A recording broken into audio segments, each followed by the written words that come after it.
Merrimack TV is committed to our community. From gavel-to-gavel coverage of town and school board meetings to updates on town services and projects, we aim to keep you connected. Good morning, I'm Kyle Fox, Public Works Director for the town of Merrimack. Hi, I'm Diane Trippett. I'm the town clerk tax collector for the town of Merrimack. I'm Captain Matt Tarleton with the Merrimack, New Hampshire Police Department. And keep the public informed of every motion. All those in favor signify by saying aye. Aye. And many moments, so you can be confident that we're here for you. Thanks for watching. Stay connected. Follow Merrimack TV on Facebook. Ready when you are, Matt.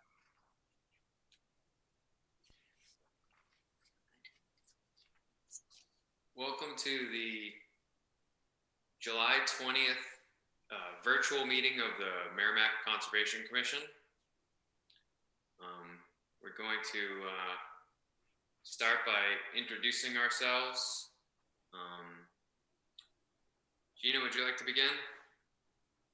Sure. I'm Gina Rosati. I am participating electronically from home. Attendance in person is not reasonably practical due to COVID-19. I am alone in the room that I'm in, and I can hear the proceedings. Thanks. Steve? Yeah, I'm Steve Perkins. I'm participating remotely from home as this is a virtual meeting. I am alone in a room in my house, and I can hear the proceedings. Thanks. Eric? My name is Eric Starr. I'm participating from home due to COVID-19, and I can hear everyone clearly, and I'm alone in my home. Mike? Which Mike? You. I'm Mike Boisvert. I'm participating in this virtual meeting. I'm in this room alone, and it's because of COVID-19 that this is a virtual meeting. And I can hear everybody just fine. Thanks.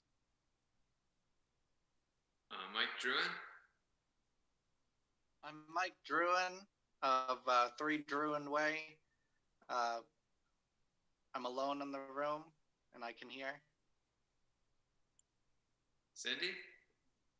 I'm Cindy Glenn, participating electronically from home because attendance in person was not reasonably practical due to COVID-19. I'm alone in the room, at least alone, meeting no humans, and I can hear the proceedings. Pete? I'm Peter Albert, attending remotely from my home at 12 Roberta Drive in Merrimack, New Hampshire, due to the COVID-19 pandemic, and I can hear everybody clearly. Thanks. Tim? Yeah, I am Tim Tenhave. I am alone in this room. I am participating electronically due to concerns with COVID-19, and I can hear everyone clearly. And I'm Matt Caron, also participating electronically from home, and I'm alone in this room. So we'll begin with the meeting now. We're going to move directly to new business. The first piece of new business, actually, since Mike Swisher is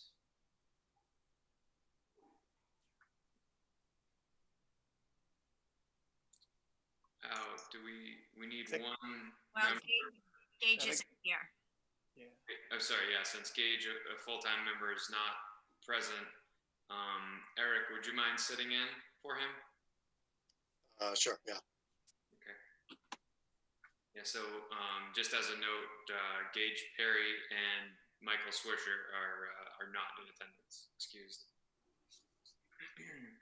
So under new business, the first piece we have is the annual meeting of the Conservation Commission of this body. So the first thing we'll take up under our annual meeting is a review of our bylaws.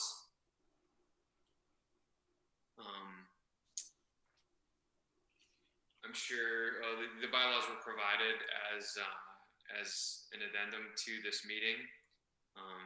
Does anybody see anything that needs to be updated?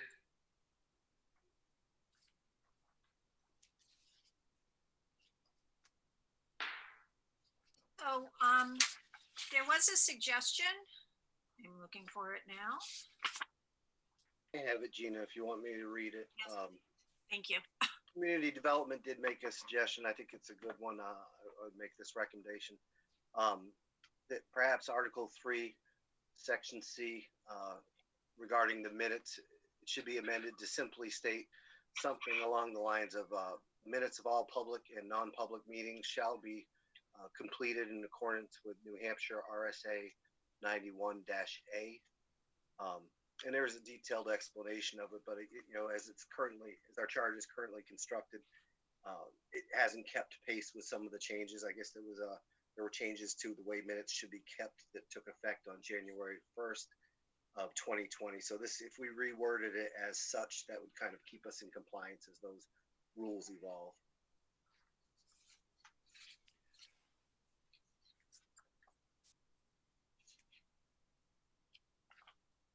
Off you, Tim.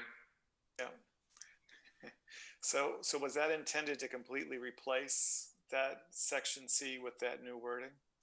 It was, and I can, if you want, I can read you the rest of this explanation. It's a little more detailed. I'll share that.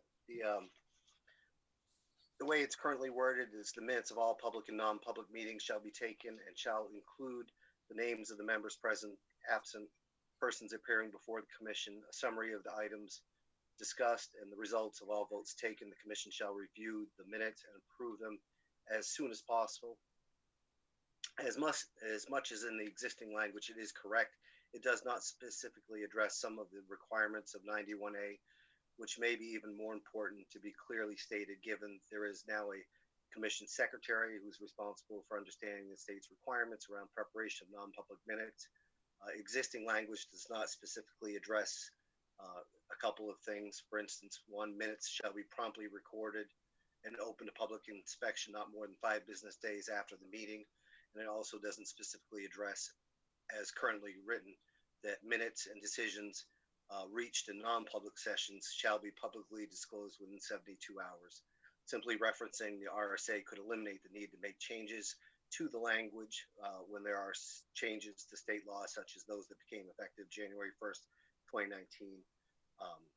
Minutes of such sessions shall record all actions in such a manner that the vote of each member is ascertained and recorded.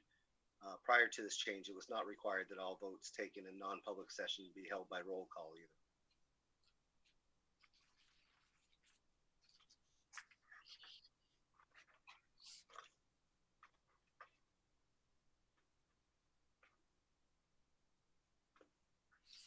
I don't think the changes, just freely speaking, I don't think the changes affect us as much as they affect minutes taking. And if community development thinks that this is a positive change that will keep us in compliance, I don't think there's any reason we should not make the change to our bylaws.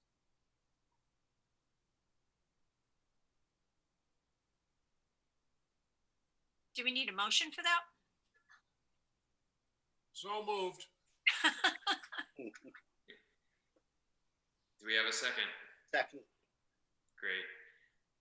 So thank you for reading that, Steve, and the recommendations sound very straightforward and put us in compliance with the RSA change for this year. Hopefully it makes our minutes taker, hopefully it makes her tasks a little more streamlined, and it'll be a positive change for community development in the rest of the town. Who was the second there? I did, Gina. Okay. Okay.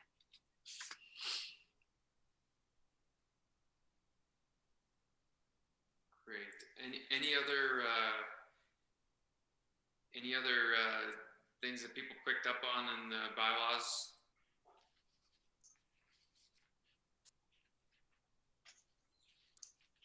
Matt, do you want to take a vote on that motion? Yes, do you think it needs to be a roll call vote? I think it does. Based on our environment, it does. Yeah. Okay. Great. All right. I'll. Gage is here, but he's not up yet. It's okay. Eric can sit in for him still. Since Pete made the motion by roll call vote, Pete, how do you vote? Yes. Steve? Yes. Gina? Yes. Mike Druin? Well, Mike Druin's not voting. Sorry, Mike Beauvais. Yes. Cindy? Yes. Eric? Yes. Tim? Tim's not voting. Then I vote yes. Okay. It is really hard to keep track with all the Brady Bunch faces up here. All right. Okay, so if that takes care of the bylaws and streamlines things for the town, the next piece is our annual election of chairperson, vice chairperson, and secretary. I would like to make a motion to nominate Steve Perkins for the position of chair. I'll second that. Okay.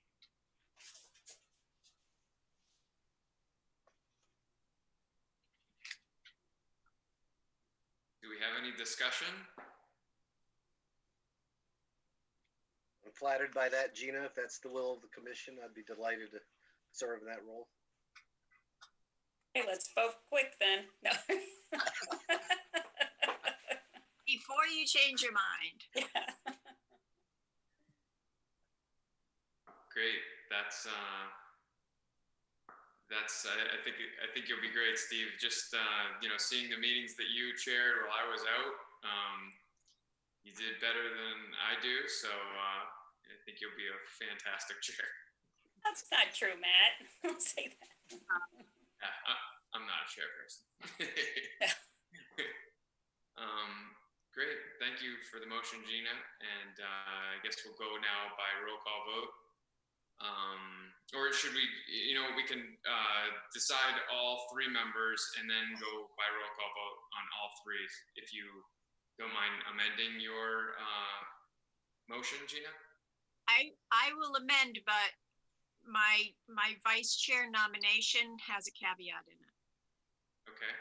So I'm going to, so I make a motion to nominate Michael Swisher to the position of vice chair. However, Michael is currently an alternate position, and this would be dependent on the town council appointing Mike Swisher to a full membership, a full commission membership. Yeah, Gina, did Mike, I believe we handled that at the last council meeting. Did we? I don't know. I want to say. I think that was for the alternate. Yeah, Mike was approved as an alternate, but he would have to become a full member. So he has submitted a letter to Becky Thompson requesting that his alternate position be upgraded to a full position, and that would leave an alternate position open. But and in all honesty, I've talked to Mike Poirier, I talked to Cindy because they would have seniority. Neither one of them are interested in a vice chair. I've talked to Mike Swisher, he is interested. Tim is also an alternate. I don't believe Gage would be interested in stepping up again. So I think at this point it is worthwhile to ask the town council if they could expedite moving Mike Swisher up to a full position. I'd like to suggest a different path. Okay, I am open to suggestions. Not to change the intent, but I would say that we don't take action on the vice chair position at this meeting, and we follow our bylaws and we leave it as is, and we fill it at the next opportunity we have. Sounds good. So I think in my reading of our bylaws under elections allows us to do that. It says you serve for a year or until their successor is duly elected. So if we don't hold an election for the vice chair, then no one was duly elected today and we can hold it later. Okay. Okay. Okay. So I think that will clean that up and make it clean going forward. So, okay. So right now, my motion still stands that I am nominating Steve, and Matt has seconded that. It was for the chair position. If you guys want me to do secretary for another year, I would be happy to do that. So I nominate Gina for secretary. Okay. I'll second that as well. Well, wait a minute. Do we want me to just nominate myself to keep it a clean? What do you think, Jim? Sure. What? Then we can just do a roll call vote on one motion. Right, so I'm gonna amend my motion. So my motion is that I nominate Steve to be chair and Gina to be secretary for the upcoming year. And then Matt, you want to second that? Yeah, I'll again second that. Okay. In this case, under elections, all members, full-time and alternates, participate. Okay. Great. So before we do roll call, any other discussion on the motion? Great.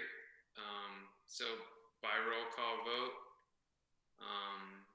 for Gina's motion, Steve, how do you vote? Yes. Eric, how do you vote? Yes. Mike Druin? Mike doesn't get to vote. Mike, we keep maybe. I vote yes. Cindy? Yes. Pete? Yes. And Tim? Yes. All right. Gina, did you vote? What? Did you vote? Yeah. Yes. Okay, and I vote yes as well. How about Pete? Did he already? Pete hasn't voted yet. I vote yes again. Double vote. Great. So at the end of this meeting, Steve will be chair and vice chair. And Gina will be secretary. And here's Gage. Hi, Gage. Gage, we just voted you vice chair.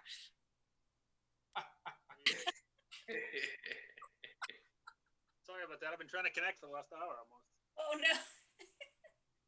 And secretary too. Okay. You guys are in for it now. Okay, so I guess that wraps up our annual meeting. There's still a little bit of TBD with the vice chair, but I think after the next meeting, that will be completely ironed out. So moving on to the next piece of new business is the Merrimack Village District well exploration at Wasserman Conservation Area. Daniel, I think this is where you're going to be joining us. Okay. Hello. Hi. Thanks for having me. Thanks for joining. Can you tell us a little bit about this this item? Sure. I'm a hydrogeologist and done a lot of work for the Merrimack Village District for many years, and they are currently undergoing an exploration program in the Natticook Brook Aquifer, and that includes the area of well MVD3, which is on the east side of Greens Pond. And part of that exploration program, we've identified what a favorable area that we like to test on the west side of Greens Pond, on the opposite side of the pond, and that lands on the northern end of the Wasserman Park parcel. So tonight, I just want to let you know that we are intending to put a test well location in the very northeastern corner of the property, about 50 feet off the shore of the lake pond. With a track rig machine, it would have to track in from the main part of Wasserman Park, come in almost down to the lake shore, and then just head up one of the existing trails until we get to the far end of the property. It'd probably take a day, maybe to a day and a half to complete the drilling. And at the conclusion of the drilling, if everything goes well, we would put in a small monitoring well, probably a 3-inch diameter PVC monitoring well. And then that well would stick up in the air probably 2 feet or so. And then we would come back a little bit later with a pump and actually pump it and take some water quality samples from it. And do everything we have to do to try to gauge the productivity of the aquifer at that location. The reason we do that is to try to identify the most favorable areas for a production well in the future. And the testing will allow us to say, yes, we definitely would like a well here. We definitely do not want a well there. And at that point, once we get the initial information, we would, of course, be working with MBD closely. And then we'd come back to the Conservation Commission and say, we tested this well. It either is or isn't favorable. This is what our next step is going to be. So right now, it's just the testing and the installation of a small diameter monitoring well, we call it. I don't know if you want any more detail. It's not a lot more I can tell you, but. And you said that's on an existing trail. If that's just a PVC collar sticking up, what kind of strength is that? I'm just worried about people playing around with it. Sure. Yeah. The well itself is made of PVC, 3 inches in diameter, but we'll put a 4-inch diameter steel protective casing around it. They call a standpipe, and that will have a locking cap on the top. And we can. Some people like to paint those bright orange so you see them. Some people like to camouflage them a little more. It's probably going to be 80 feet off the nearest trail. So it won't be in the direct line of any kind of a biker or a hiker on the trail. It'll be out in the woods where they'd have trouble seeing it, probably the low shrubs. Okay, good. After the first year. It is a track machine, so there's going to be some, just like you'd expect from a track vehicle, the steel tracks create parallel ridges, going across the trail. That would probably last until the next rainstorm, until they filled in again. And, any other kind of damage when the tracks turn, they dig up a little bit more dirt. We would rake those out, afterwards, so it goes back to its pre-condition. So, yes. Daniel, so you guys are gonna come in from Wasserman Park and follow that fitness trail route to get over to where you want to drill? Yes, exactly. Curious though, if you guys find that that's a favorable site, a good place for a well, are you now typically when I look at where wells are in town, there is a structure there and a roadway to get to that. Is that what would happen here if this became a favorable site? Yeah, if it went to a production well site, then yes, it would need access, vehicular access, and it would need not necessarily a building on top of the well, but close by to the well. There'd have to be some kind of well control building, basically. And there's a number of ways they could handle that. They could either pipe it all the way across to the existing well 3, or you could go north to Greens Pond Road across the Fish and Game Club there. That parcel would certainly be impacted by what we call the sanitary protective area of any production well, which is a 400-foot radius around the well where no activities can take place other than those related to the withdrawal of the water. So there'd have to be negotiations at that point with the Fish and Game Club to say, you're not going to be able to use this piece of land. So I think most likely they'd want to secure an easement across that property right up to Greens Pond Road and tie into existing infrastructure in that direction. But there would be some kind of a cement pad, probably an electric panel at the wellhead, and a small building, probably within 200 feet or so. And you'd have to run, I would imagine, above ground power to it? It could be below ground because the utility service itself, say it's a 10-inch diameter water main, you could run the electronics in parallel with that in the same trench. Actually, they let you do that now.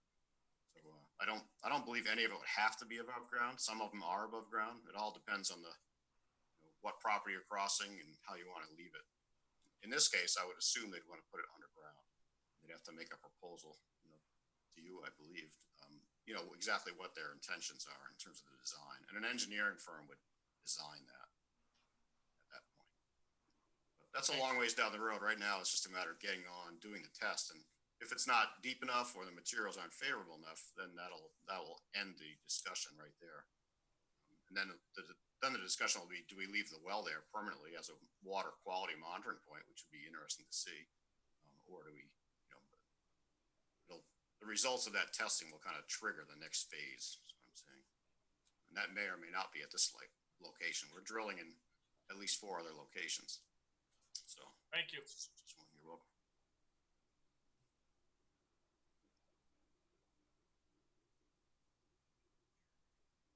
There are a number of restrictive covenants on the property, obviously.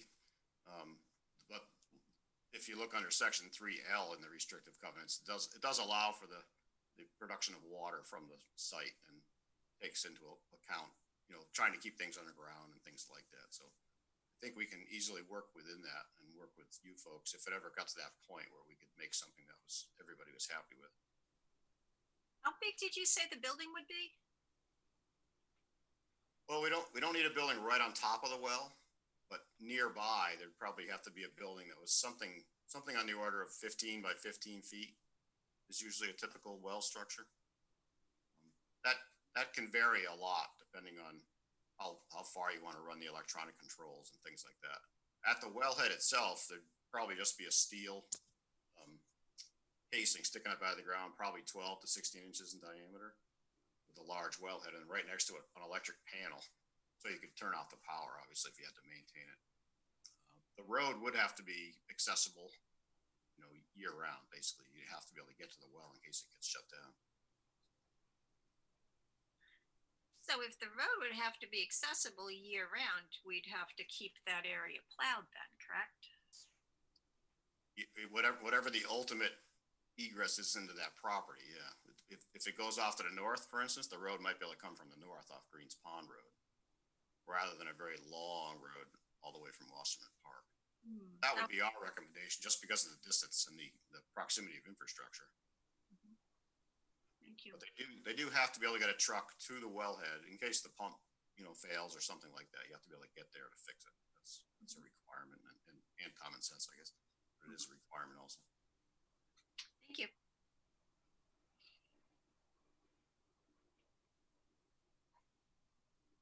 So Daniel, obviously this is something you guys is it exploratory? I mean, is MVD just trying to be proactive, or are we looking to actually install another well, as soon as we find one that's viable? Well, they're definitely hopeful to find another source. And we've been involved with multiple exploration programs. The latest one coming to fruition is Mitchell Woods, which many of you probably know about. Mitchell Woods is a location where we worked with the board and came up with a discussion on what it would be like. So it would be very similar to that process where we take this in a phased approach. We get more information, we come back to you again and say, this is where we want to go now. This is what it's going to take to get to the next step. And then we just keep progressing down the road. But yes, the MVD is definitely looking for more sources of water. There's a lot of concerns in town about water quality, obviously. And so they're always looking for another alternative source where you can put a production well. One reason being that the infrastructure is aging. It's just a very common problem in a lot of towns. These wells are getting up to their design life. So do you replace it in the exact same spot, or do you try to find a better spot? Certainly Wasserman Park offers a level of protection that we don't have at the other sites, which is very favorable because the compatibility of the land uses.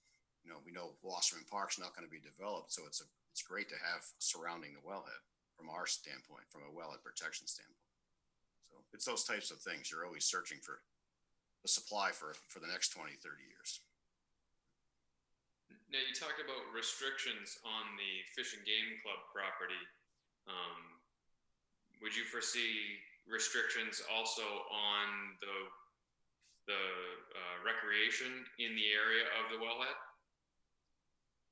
No, within this sanitary protective area, which would be a 400-foot radius, recreation like hiking is allowed.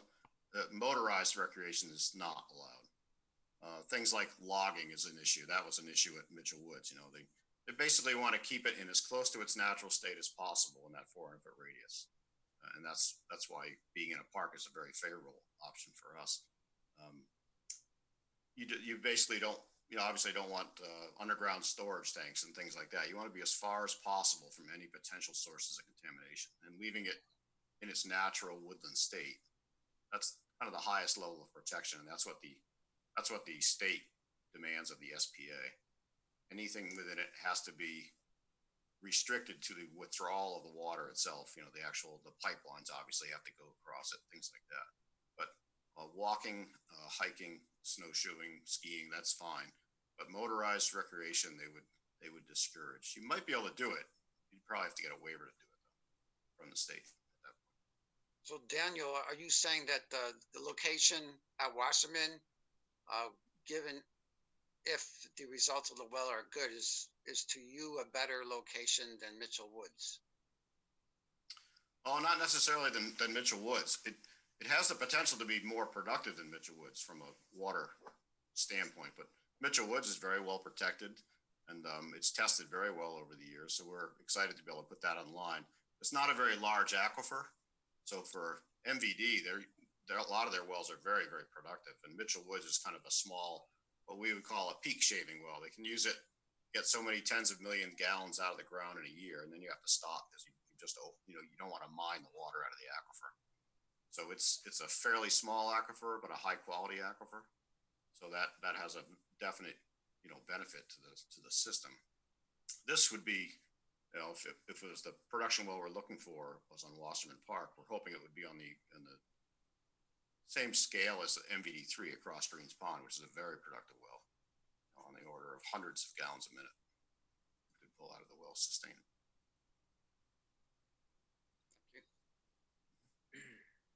Okay, great. I think, do you have any other information for us that you think we need to know? I don't think at this point. The MVD is meeting right now, actually, in one of their meetings, and they're deciding how they want to move forward. So assuming they intend to move forward with more test well drilling, which we anticipate, I'll have to line up a drilling schedule, and then I don't know how you want to communicate the fact that say in 4 weeks I want to come and drill a hole in Wasserman Park. Do we come back to the next meeting and say it's definite? We definitely want to do it, or I'm not sure of the logistics. Certainly MVD can call right away to the chair of the committee and tell them what their intentions are. But I don't know if I need a vote, to come back once the MVD solidifies it and we have a schedule. I could inform you. And we'd have to inform Parks and Rec, I assume, too. They have to know that we're bringing a big ring in, stay out of the way kind of thing. So there's some logistics that would have to be worked out for sure. Okay. I would suggest, Matt, that the commission takes a vote tonight, whether or not they're in favor of moving forward with this, and then leave it open for MVD to let Parks and Rec know, as well as Community Development know their timeline, and just inform the commission, knowing that they already have the commission's approval. If you felt so inclined, you could make the approval, last a year or whatever, but I don't think that's necessary. So, because any vote subsequent to this meeting could change the approval anyways, if we really felt strongly, which I don't see happening. So I would just suggest we authorize them to move forward and to inform us when they're doing it, so we're aware, and then coordinate with the town groups. And just some thoughts. Sounds like you're making a motion. No, I'm not. I'm not a voting member now.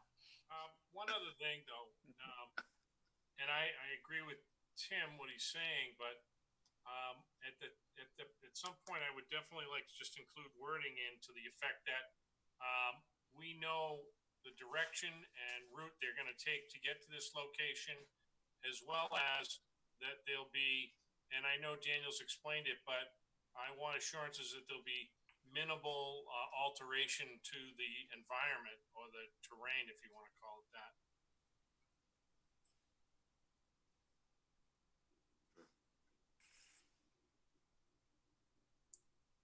Daniel, do you have some verbiage that you can put in that request when you make it to MVD of when you're going in to push? Sure.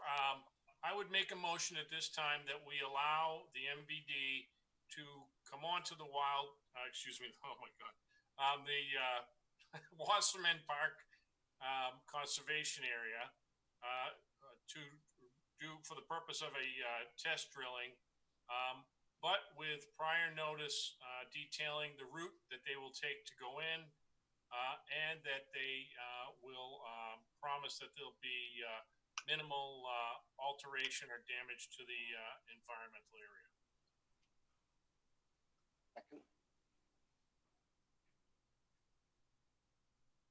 There are some very steep slopes in both routes you would take to get there, and I'm not sure what slope that tank track drilling equipment. I don't know how steep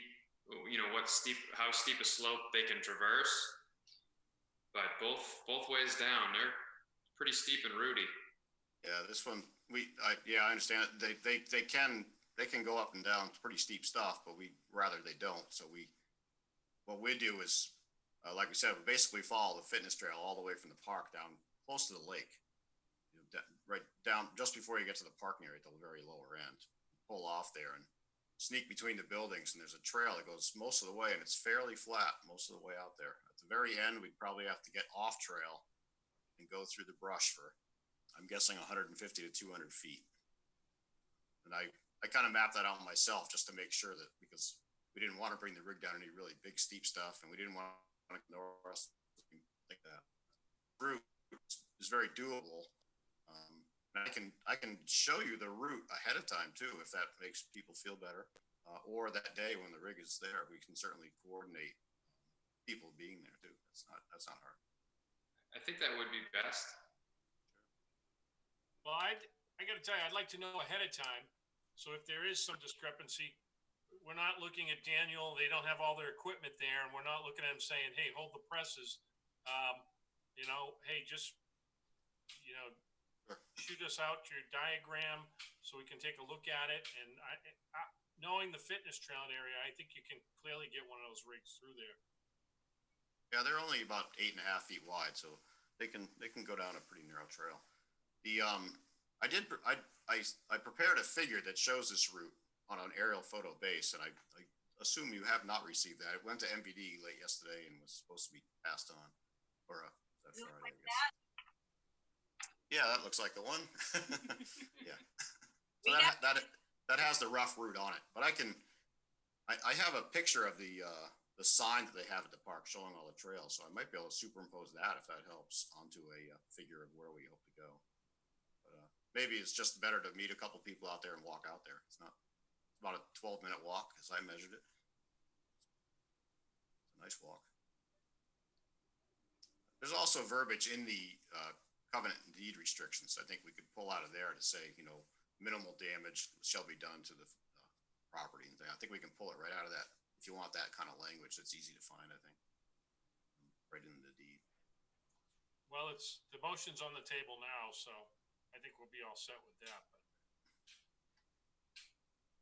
But it's been seconded. Any discussion? All right, by roll call vote. Gina, how do you vote? I'm going to abstain on this one. Steve, how do you vote? Yes. I'm going to skip Eric because I think Gage is now here, so he can vote. Mike Bouvier? Yes. Cindy? Yes. Pete? Yes. Gage? Yes. I'll vote yes. Okay. Thank you very much for your time, Daniel. Great, thank you, and you'll be hearing from me shortly. I'll prepare a document that lays everything out. Daniel, before you go, just one quick question. Sure. Just procedurally. So, like in Mitchell Woods, we had to cordon off like a 10-by-10 test area. Mm-hmm. Is that later in the process that we'd have to do something like that if this well is viable, or is that going to happen now?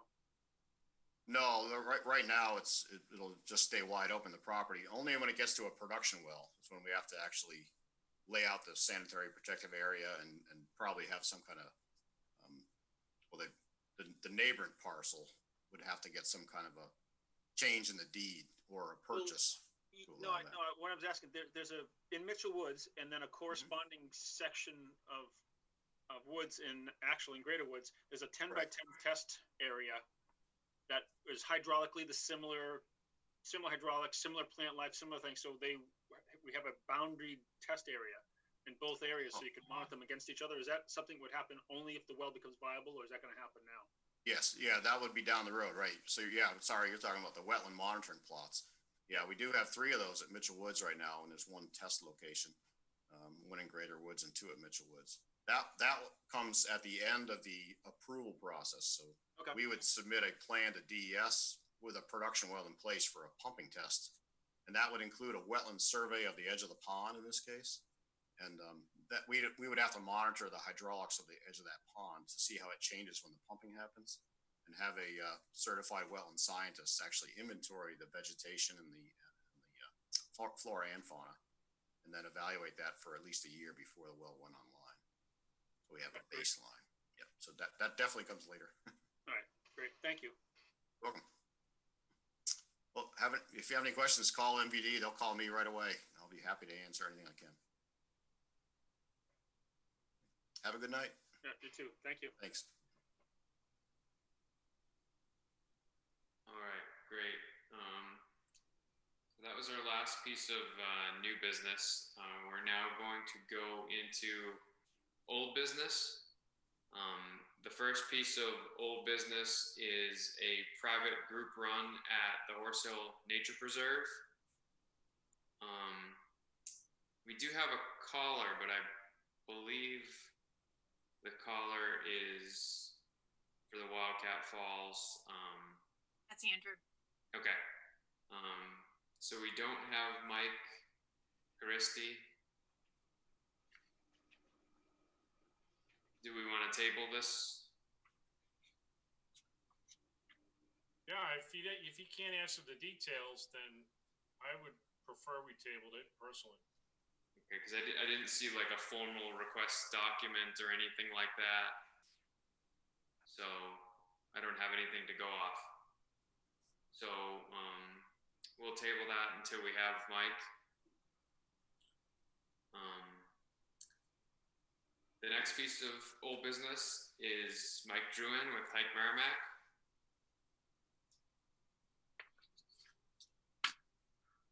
Hi, I'm Mike Druin of 3 Druin Way. So I'm here to talk about a potential Hike Merrimack program like we have in Hudson.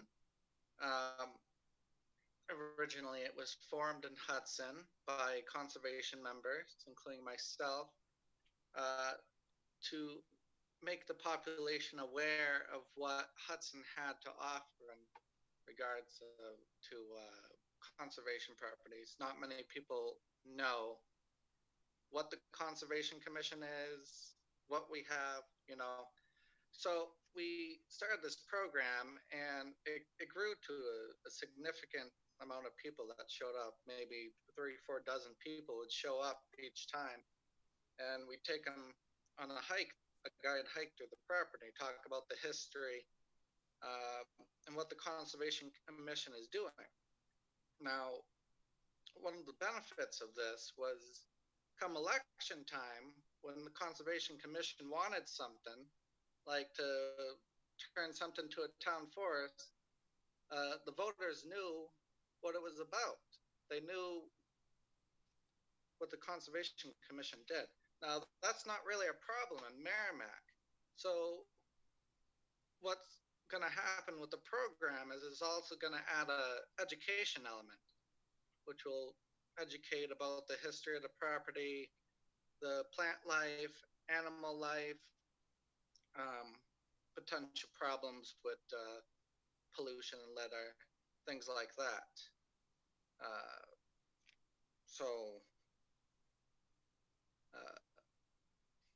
We have no intention of holding hikes until this pandemic is over. So, yeah, that's that.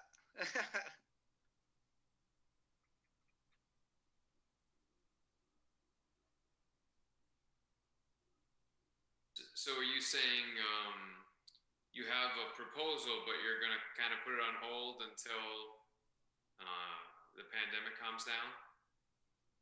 Well, you can approve it if you want, but we're not going to hold any hikes until things calm down and it's safe to do so. Okay, I mean, personally, I think it's a great idea when, you know, it's safe to do so. But, and it's, you know, the education piece is part of our mission as the Merrimack Conservation Commission. So I think it definitely fits nicely with how we've done things and how we should do things going forward. So, you know, I think it's a great structure. It will work, but just not right now. Pete? Your button. Yeah. There you go. Thank you. Mike, I think it's a great idea as well. I'm just curious, who would be your speakers, or who would you be using as your lecturers or educators? So what we used in Hudson was conservation members and an alternate. We haven't really recruited any other volunteers, but you know, we would certainly look into that in Merrimack. Right now, it'd only be me as a hike guide.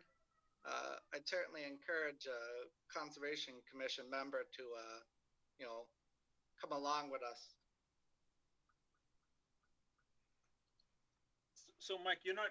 You know, what's your proposal? I mean, if we're going to vote on something? What are we voting to approve or disapprove? I mean, what's the focus? I mean, this is like a private organization you're going to do, and you're going to take people on hikes. I mean, I want to be part of it as the Conservation Commission, but I don't think there's really any permission you need from us, is there? Not really. We didn't get any permission from Hudson. They probably tell us we couldn't do it. Over a certain number of people, I believe you need a permit. So there's that, but for the most part, it doesn't need approval unless someone's going to make a deal out of it. No, because I mean, we have some private organizations in town that do things like this. There's the little crew that goes around. They just pick properties and they go and they sponsor cleanup days, and they're doing it outside of us, which is fine. And the hike Merrimack, I mean, that sounds like a great idea. I'd like to be part of it, but I don't know if we really have anything that we need to approve or disapprove of. Right. Okay.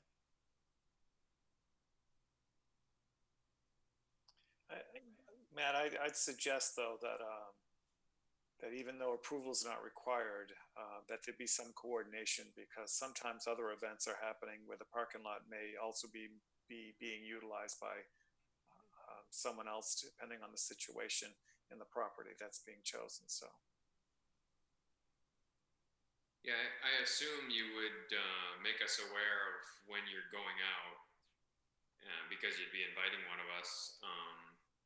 But what's your plan for notice? How long are you going to give us? In Hudson, it's we put out a schedule about 3 months ahead of time, so people know when we're going to do it. So you'll know at least, you know, a month out for the first time, and then, you know, as things go on, you'll have a further out schedule. Yeah. Okay. Great. I think that's plenty of notice, a month.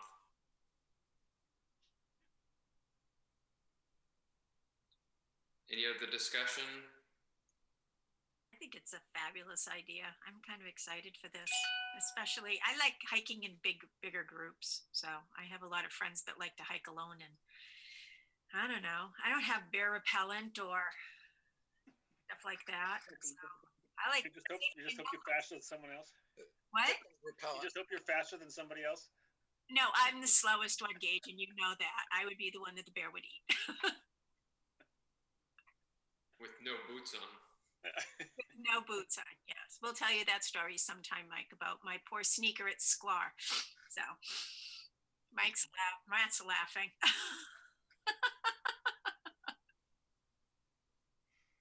Well, thank you, Mike. I think this is a great idea, and we look forward to the restrictions being lifted and actually your first Lake Merrimack.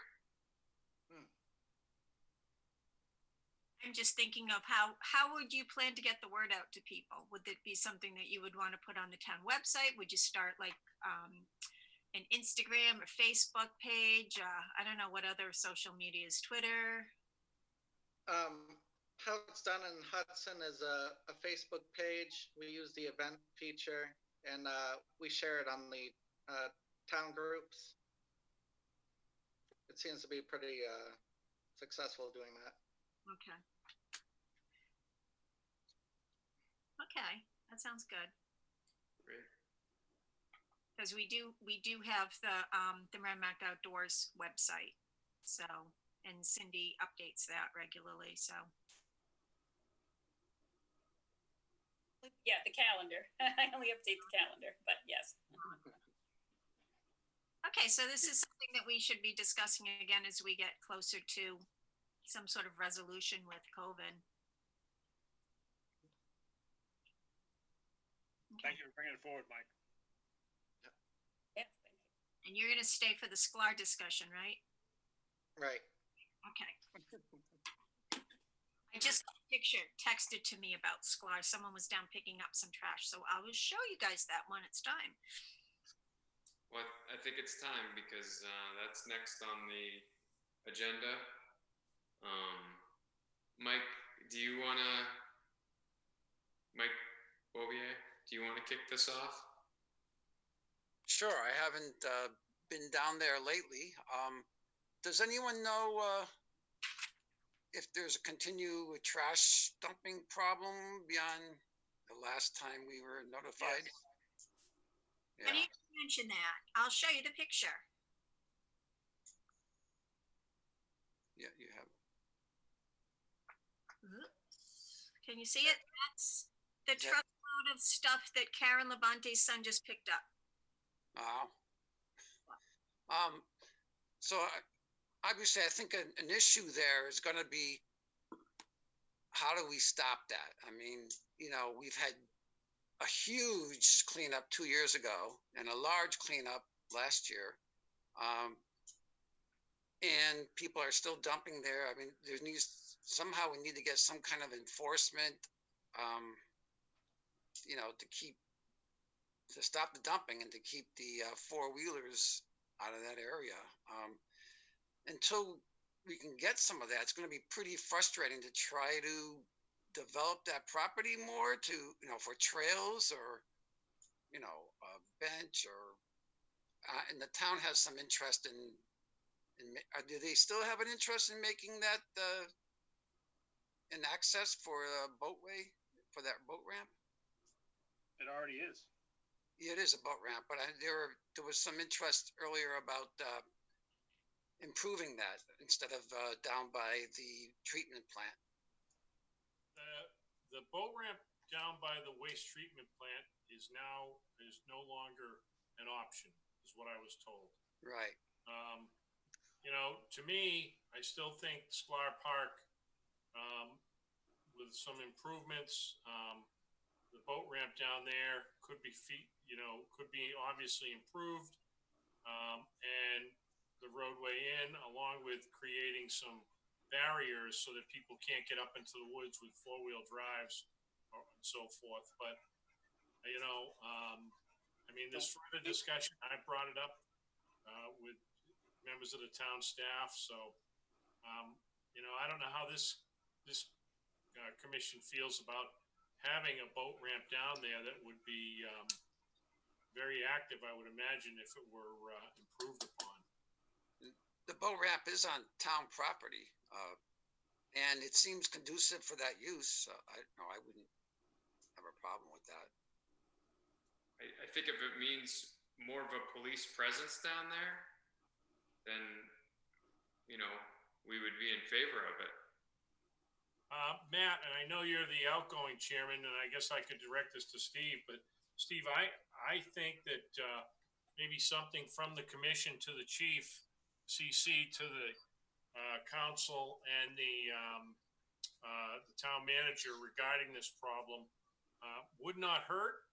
Just expressing our concerns, and as obviously as your council rep, I will express my concerns to the town manager and the chief about patrols and so forth down there. So, but maybe something a little more official too might not hurt. I could do that. When did they take the camera out of there, Matt? Do you know?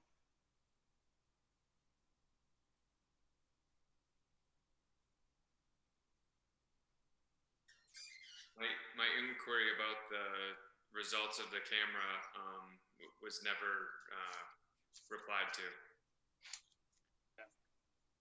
So I did meet with the conservation officer back in March down there, and he was well aware of the problem. And in his opinion, since the signs were posted, his comment was the traffic decreased tenfold. I mean, you know, I don't know, but he said he would try to keep a better eye on the place, but he's one guy and he has a lot of territory, you know. Right. Yeah, but I mean, even a lot of the rocks that were down there and some of the posts, you know, the rocks have been pushed aside and a lot of the posts, a couple of posts have been broken off. So, you know, it's not happening by accident. There's people down there being, you know, deliberate. Right. So. Every time I've been down there this spring and summer, there has been a motorized vehicle on posted property. And there's just more and more trash every time I've been down there. So it's not getting any better. Tim, you said you canoed down from Depot Street down to Gurley Park, and you said that you saw a lot of activity. I did. Worry that Sklar is going to turn into the next Wildcat Falls as far as people coming up with their 30 packs of beer and their lawn chairs and my impression is that people are doing that currently. It probably looks a lot more like Watson Park, especially the folks who enter Watson Park and walk out towards the Merrimack River and access the Merrimack River there. So when I canoed down, which is now a number of weeks ago, before the 4th of July, there was quite a few people who apparently had entered and from Watson Park and enjoyed the Merrimack River because you can get that access. Merrimack River itself is not very far from Watson Park, so both areas seem to be being used in general, but certainly a number of folks in both properties at the time I went through. So I would say there was at least, you know, between the town boat launch area and Sklar Park, which is, you know, south from the boat launch, I would estimate now, thinking back, there was probably 10 to 14, 15 people in small groups. Looked like one person was preparing to have a barbecue. So. Do we have any rules against barbecues there, or like lighting fires? Because barbecue is technically a fire. Or is that just limited to campfire? No, campfire is on the rules for the property. I'm sorry, say that again? No fires, that's part of the rules for the property. Right. So if a fire is a fire, whether it's in a barbecue or whether it's, you know, on the ground. I'd say so. Okay. So no barbecuing. But, you know, it's a pretty helpless feeling to involve, you know, so many people in Anheuser-Busch and take away such massive quantities of tires and trash. And, you know, most of you saw that. and then just to have it getting trashed again it's just it's discouraging. Wow. It is discouraging, and that's what they want. They want us, they're going to keep doing behavior. And I think the only thing that's going to help is if we get enough hikers in there. It's kind of like what happened with Horse Hill. People used Horse Hill until enough hikers were in there that people couldn't do their things that they wanted to do without being seen. So I've been trying to send people that want to hike at Wildcat Falls. I keep saying, go try Sklar, see how Sklar is. So I know some of the people from the Curry Road neighborhood have gone down to Sklar, and they kind of come back and say, wow, it's kind of rutted and a lot of trash. So. Right. The atmosphere now kind of makes people leery of going down there. Like you don't feel right. You don't quite feel safe. No, you don't. You don't.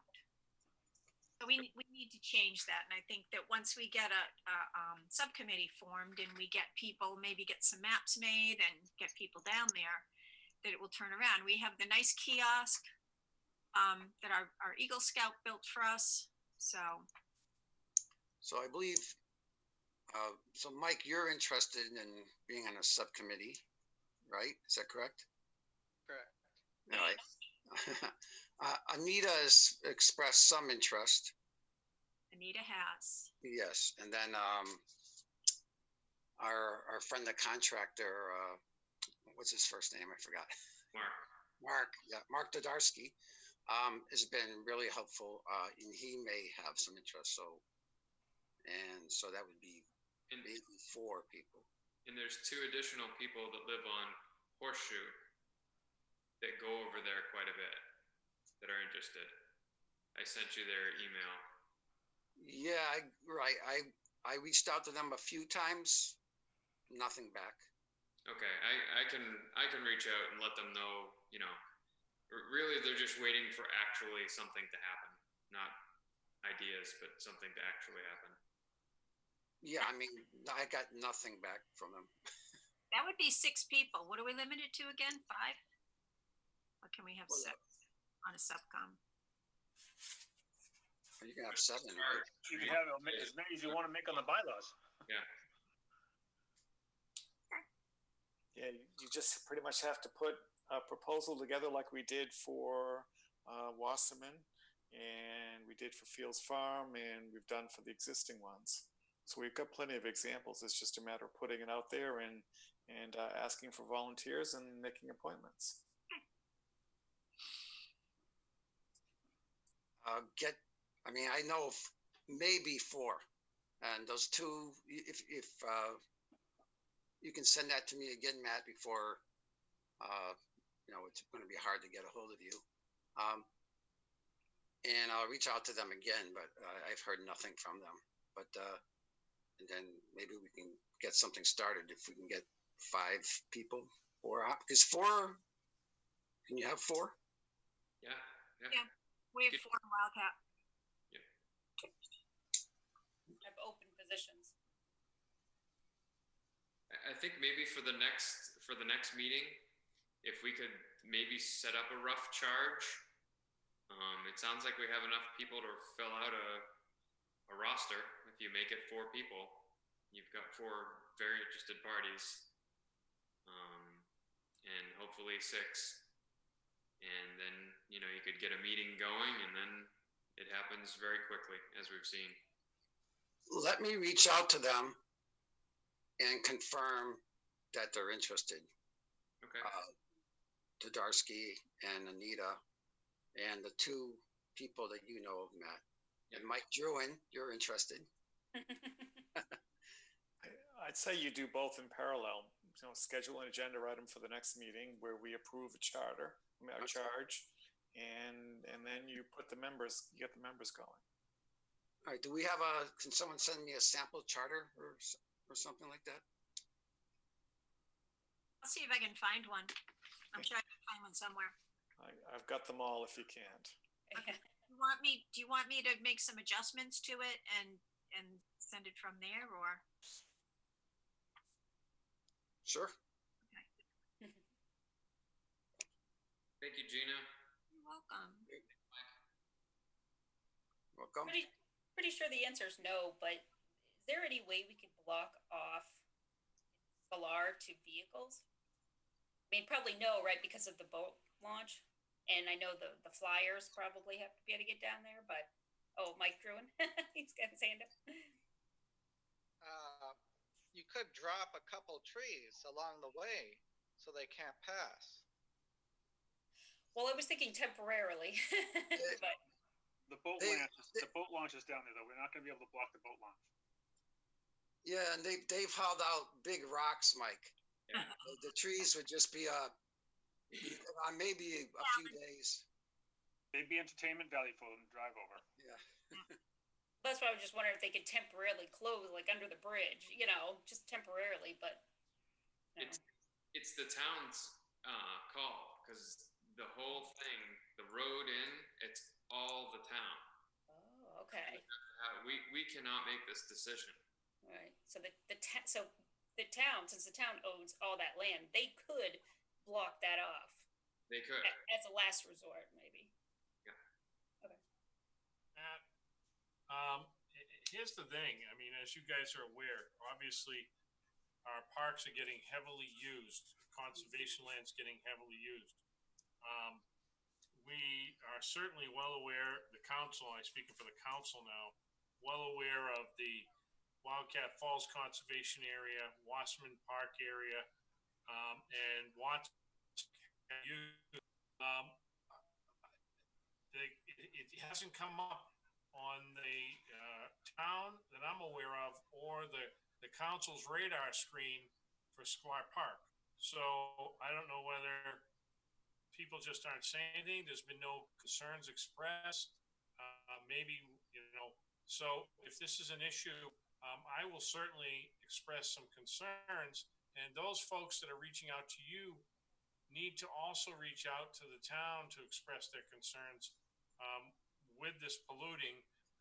This conversation has got me interested to get down there and go through the property myself and take a look at it as well. So I'm not saying there's nothing the town can do, as you well know, because we've closed Wildcat Falls. I mean, this is really kind of, Sklar has just jumped up on the screen.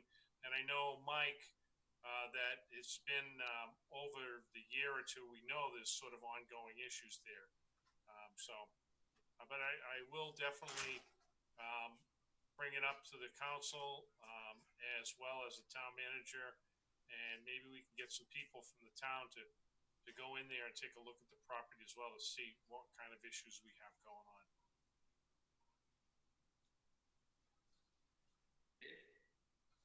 Yeah, and Matt, I've got a couple takeaways. Unless someone's opposed, I'll go ahead and, as Pete suggested, I can send Chief Roy and copy the town council and this commission. Just let them know we've seen some of these issues. I can also reach out to Conservation Officer McFadden and then let them know that we continue to have struggles with motorized vehicles down there. Great. Do we want to push for a camera again? A couple cameras?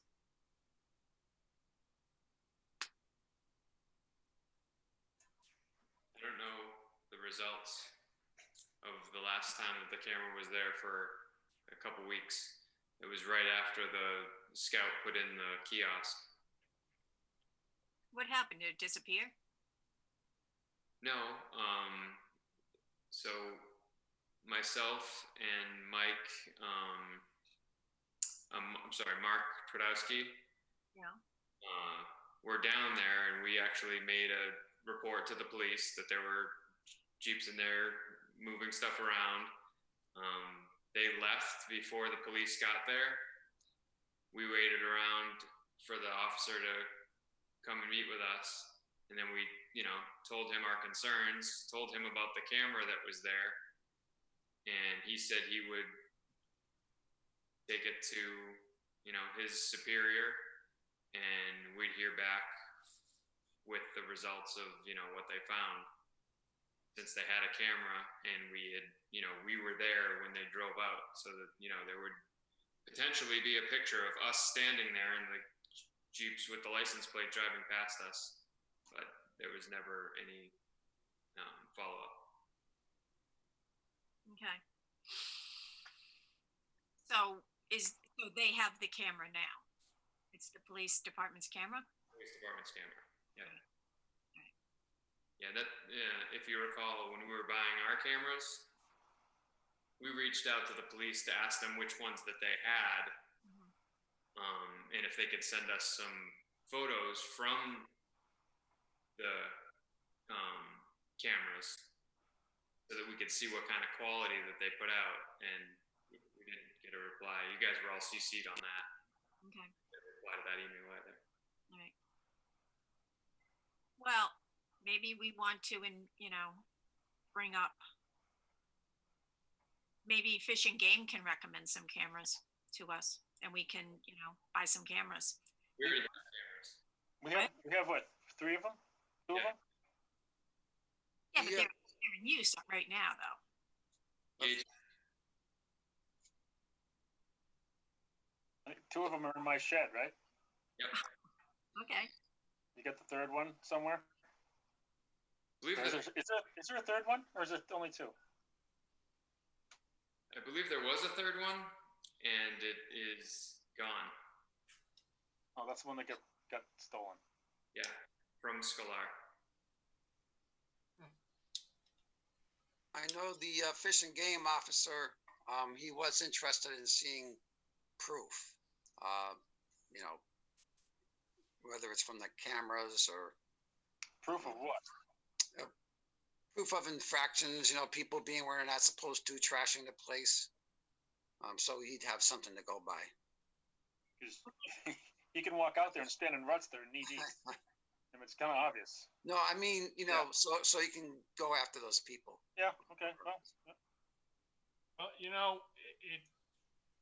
and I understand some of the frustrations here from some of the commission, but you got to remember one thing. Just because you see a car come and go, you have to be able to put them committing whatever violation they're doing. You can't just say, well, it was trash here, and then this guy came, we got his license plate coming. You can't, it's not as simple as that. So I think we got to remember that too, when it comes to enforcement.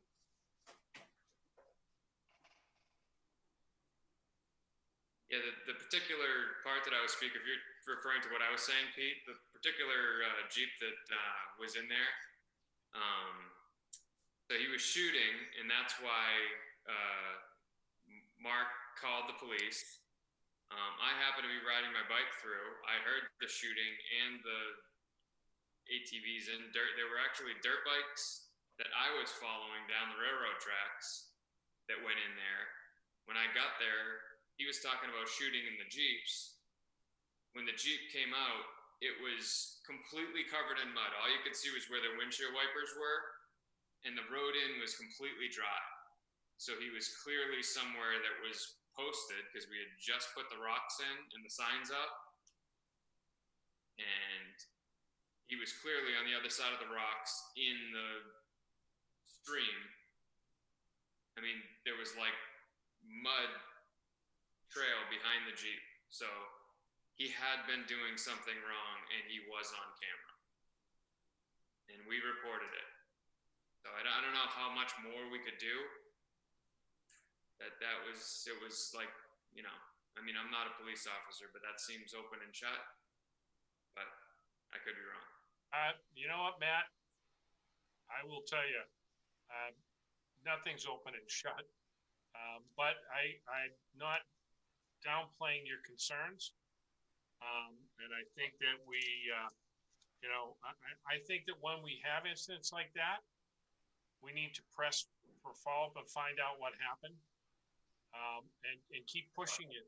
I think that, I'm a firm believer in it. I tell this to people all the time. When you've made a complaint, if you don't hear anything, you follow up, you ask, and say what's going on so you get the explanation. So, I mean, I'm not saying you didn't do that. I'm not saying, so I'll leave it at that. Yeah, I got a day job. Not messing around with that. Anyway, I think that covers Sklar. Tim, chapter 111. So I asked for an agenda item simply because on August 20th, I am scheduled to present to the town council, the Chapter 111 updates that we've been proposing and working on. Tom Koenig had come back and said, maybe we delay that some time for the commission to think about the most recent events and decide if there may be some modifications we might want to make before making our recommendation to the town council. So tonight I wanted to make sure that you had some information in front of you. So I provided in PDF form the last update to Chapter 111. I also provided a PowerPoint that we used at the public hearing. They talked about the current restrictions and then showed the restrictions for the different property types. So basically the evolution that we were proposing. And then I just thought, I would say, hey, do we want to take some time now over the next few weeks and put together any additional recommendations? Do we maybe have the recommendations tonight that we want to speak to? Or are we comfortable with what we've done and we believe that that we believe it covers the situation as we understood it prior to COVID, as well as anything that we might want to do for COVID. So it's kind of an open-ended thing. I wasn't planning on going through each one of the items because we've done that a number of times now over the last year and a half. I just wanted to see what the will of the commission was. So that way I could set the expectation with Chairman Koenig about our visit, and do I push it off a little bit? Because I don't think it's pressing that we have to get there in August. And I'd like to make sure that we try to capture anything we want to do and have a chance to vet it and look into it in case it needs further investigation. So what are the thoughts?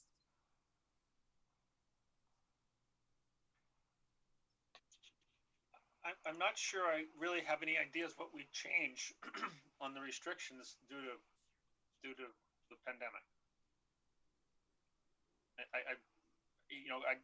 Am I missing something, or can you give me a for instance type thing? I'm just not really sure what would be looking to change. Yeah, I didn't have a for instance. So, I think most of the behaviors that we saw that we didn't appreciate are mostly covered either in this chapter or in other chapters. But I just wanted to open it all up and take the opportunity. So, I don't know if we really need to include no rope swings, but you might want to do that. So I like rope swings. No photography? Sorry. Some of the photography was pretty racy. Maybe we want to say clothes required. Clothing required, shirts and shoes. No, we don't care about shirts and shoes, but tops and bottoms are no skinny dipping before dusk. No ritual circles, possibly. But in more seriousness, are we thinking maybe maybe no swimming? I don't know. So can we mandate what happens in the Sauhegan River? That's the question. Or is that the Sauhegan River watershed, or whatever it's called? Because I've seen, go ahead, Pete. And I've been down this road with Watson Park, and we had to research, obviously, what's going on at Watson Park. And what we found was areas like that sandbar and everything within the river is the Sauhegan River watershed. And that's their responsibility. And we've filled them in on Watson Park and the things left behind in the river, like grills and sometimes pop-up tents and stuff like that. So they have been made aware of it over the years, but that could, just to show, for your answer, in the river is their property. So we really have absolutely no right to say you can't jump off these rocks. We own the rocks. We own the rocks. We own the island. It's in the deed. The shoreline's a different story. Yeah, but I'm talking wildcats. But can we say people can't jump off the rocks into the river? We own the rocks, but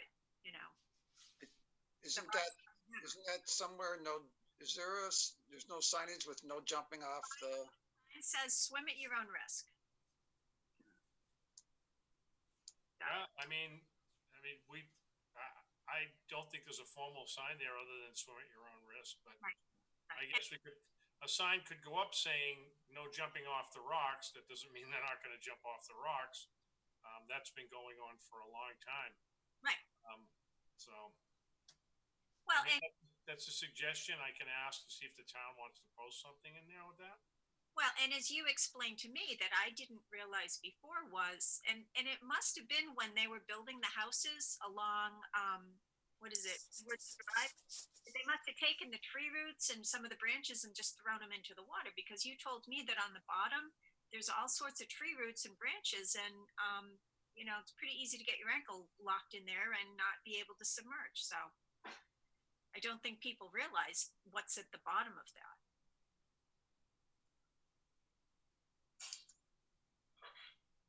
Yeah, so that's one example. I don't know if there's anything at Greater Woods that we haven't, that's maybe unique and we want to cover, or any of the other properties. So. Okay. Well. Do we want to think about it and come back at our next meeting and discuss it? Yeah, I did get some feedback about Wildcat, was when we were talking about, because a lot of alcohol was being brought into Wildcat. That was one of the complaints. And she said, well, there's no sign. I said, well, yeah, there should be a sign that says, and she said, well, then it needs to be bigger. So I'm going to go down and just take a look at the kiosk again and make sure that the sign is nice and bright that says no alcohol, no glass. So, you know, I think what we should probably do too is discuss what the fine is if people are caught bringing alcohol or glass in. So the current wording in the chapter says that it adhered to the RSA that allows us to have a violation, which therefore says that that a fine up to $1,000 can be levied, and typically that is decided in a court of law. So the judge can assess the fine based on a recommendation from the prosecutor, I would think. So. Yeah. I've reviewed all the proposed changes that you had resent to us today. I don't see anything in here we would adjust, in my mind, or that needs to be adjusted, you know, based on some of the recent challenges we've had. I think it's still good as we put it together. I agree. I don't think we need to add anything different from COVID. Read here too.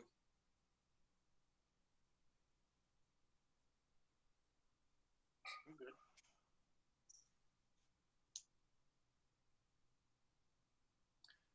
Okay, Pete, do you know if anything has been spoken at the town council level, wanting to maybe take a second look at this chapter, or was that discussion going to wait till I came and presented?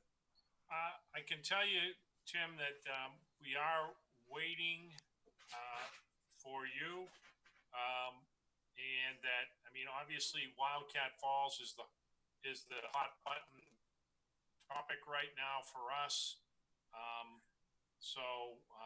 And I think it's really all about parking, resident, non-resident, and so forth. And there's been a whole bunch of proposed ordinances. We're actually going to Thursday a public hearing on several proposed ordinances.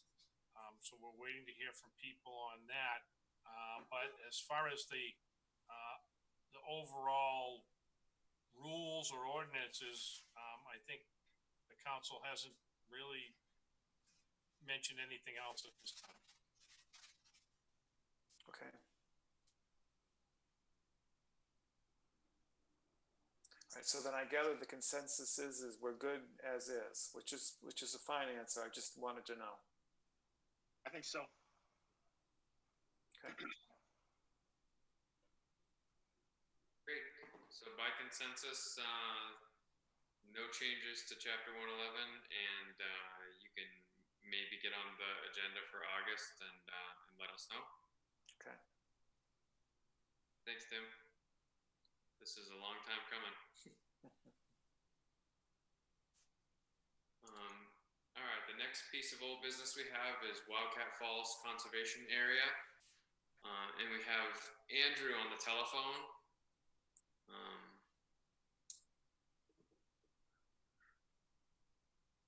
me see if I can figure out how to get him. He just disappeared.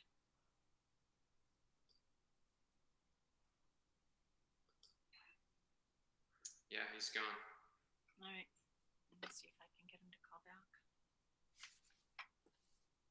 We have a piece that we can bring up that was prepared by the subcommittee. Well, this was prepared by Andrew. Okay.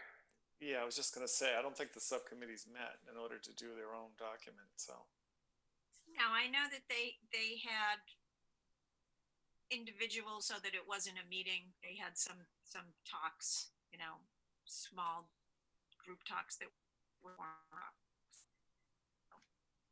they've been discussing things one-on-one. Right. I have admitted him. He's back. Hello. Andrew, welcome. Yeah, I'm sorry. Instead of hitting unmute, I hit hang up. You're the first person who's done that.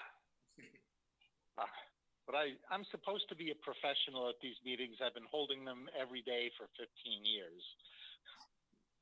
We won't tell anybody. Anyway, I did want to call in. I had sent out a letter sort of signed in general by the Wildcat Falls Subcommittee. I assume you all got a copy of that. And I'd like to briefly touch on the things we talked about in the letter. You know, we do have the subcommittee and we all have a vested interest in the future of the Wildcat Falls area. And we wanted to present some ideas and thoughts for how we reopen and how we secure a long-term future for the park. We have, of course, the immediate problem of parking along Courier Road and the neighborhood that had the issues. And we'd like to address that, and we'd like to try to figure out a long-term solution. We realize that no one single thing is going to solve all the problems at Wildcat Falls, so we put forth a number of options that we think will help. Some smaller and easier for the short term, and some more ambitious longer term ideas like the pedestrian bridge across from the baseball parks.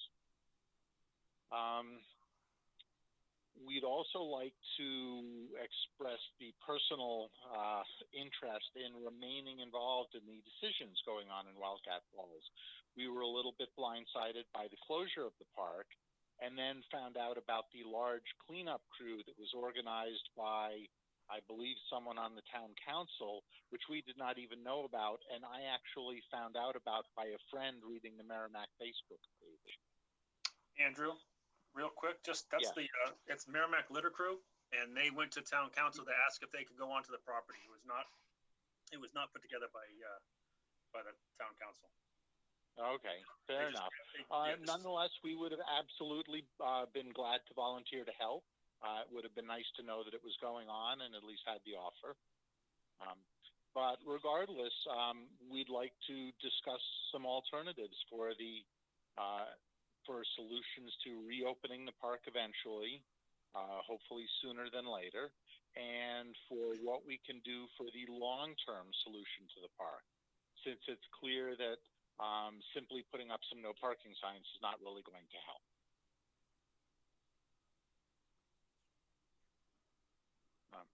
So one of the things that I had brought forth at a previous meeting a few months ago was the concept of trying to do, for lack of a better word, polite signage. Perhaps a sign at the entrance to the park where the large brown and yellow name sign is now, saying, please respect our neighborhood and do not park along the street. If the parking lot is full, please explore our other town areas and perhaps list a few of the other areas that could be used as options. That perhaps coupled with some enforced parking restrictions along the street, at least for a while to get the point across, might help with that. We also think that in terms of the parking situation, a small expansion of the lot, a la one of the options I presented last year, might be considered. not to increase the footprint of the lot, but simply to provide perhaps a few more cars of space to reduce the frustration level of not being able to find parking. Also, in terms of the trash, we remember when the trash barrel was removed from the park, and there were some reasons for it.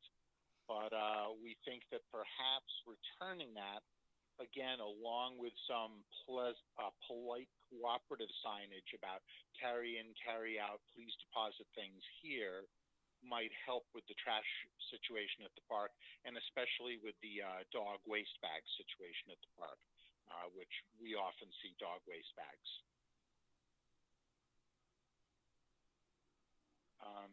So those are our two main items that we did want to be able to discuss. And we understand there will be a town council meeting, I believe, in early August about Wildcat Falls.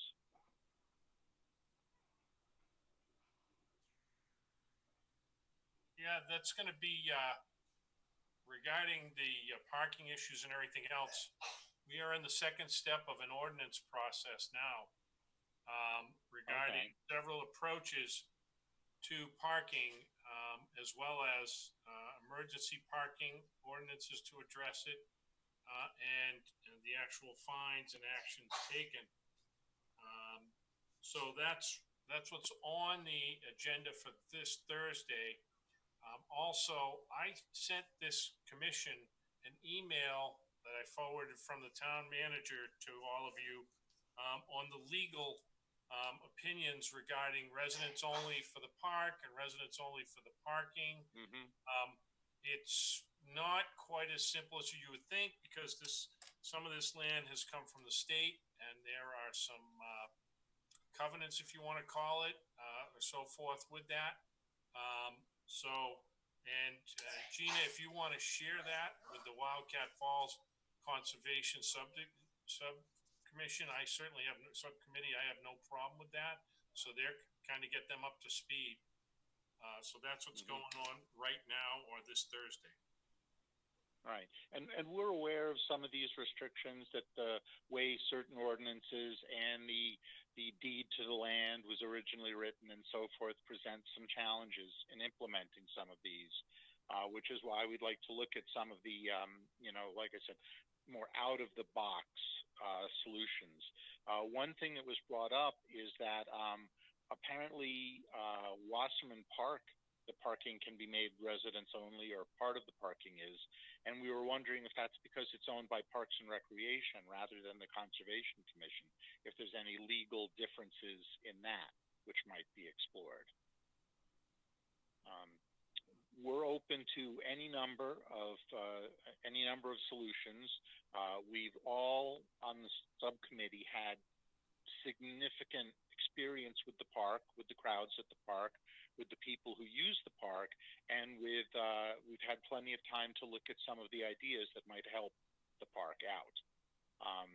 It is a beautiful town park, and in some way it's ironic that we've been so successful in publicizing how beautiful a park it is that we've been victims of that success and ended up having to close it.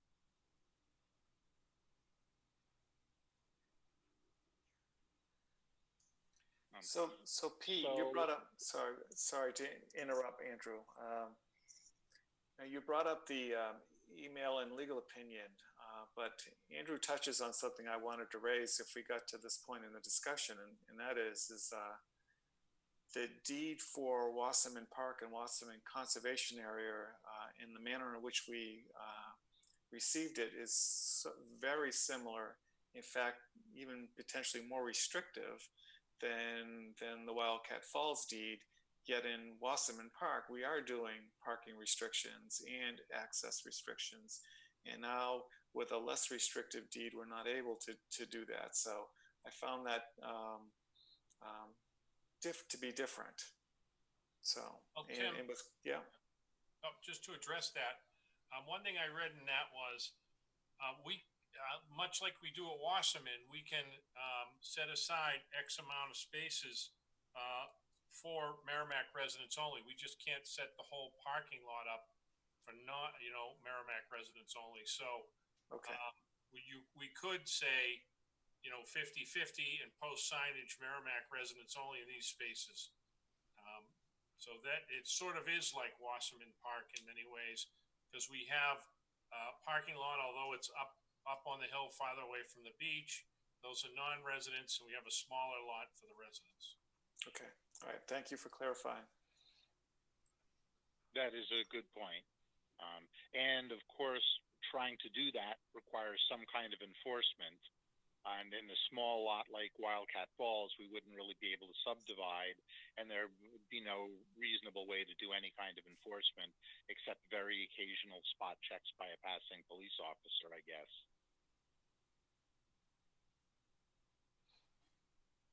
So, which is why we brought up. Oh, go on.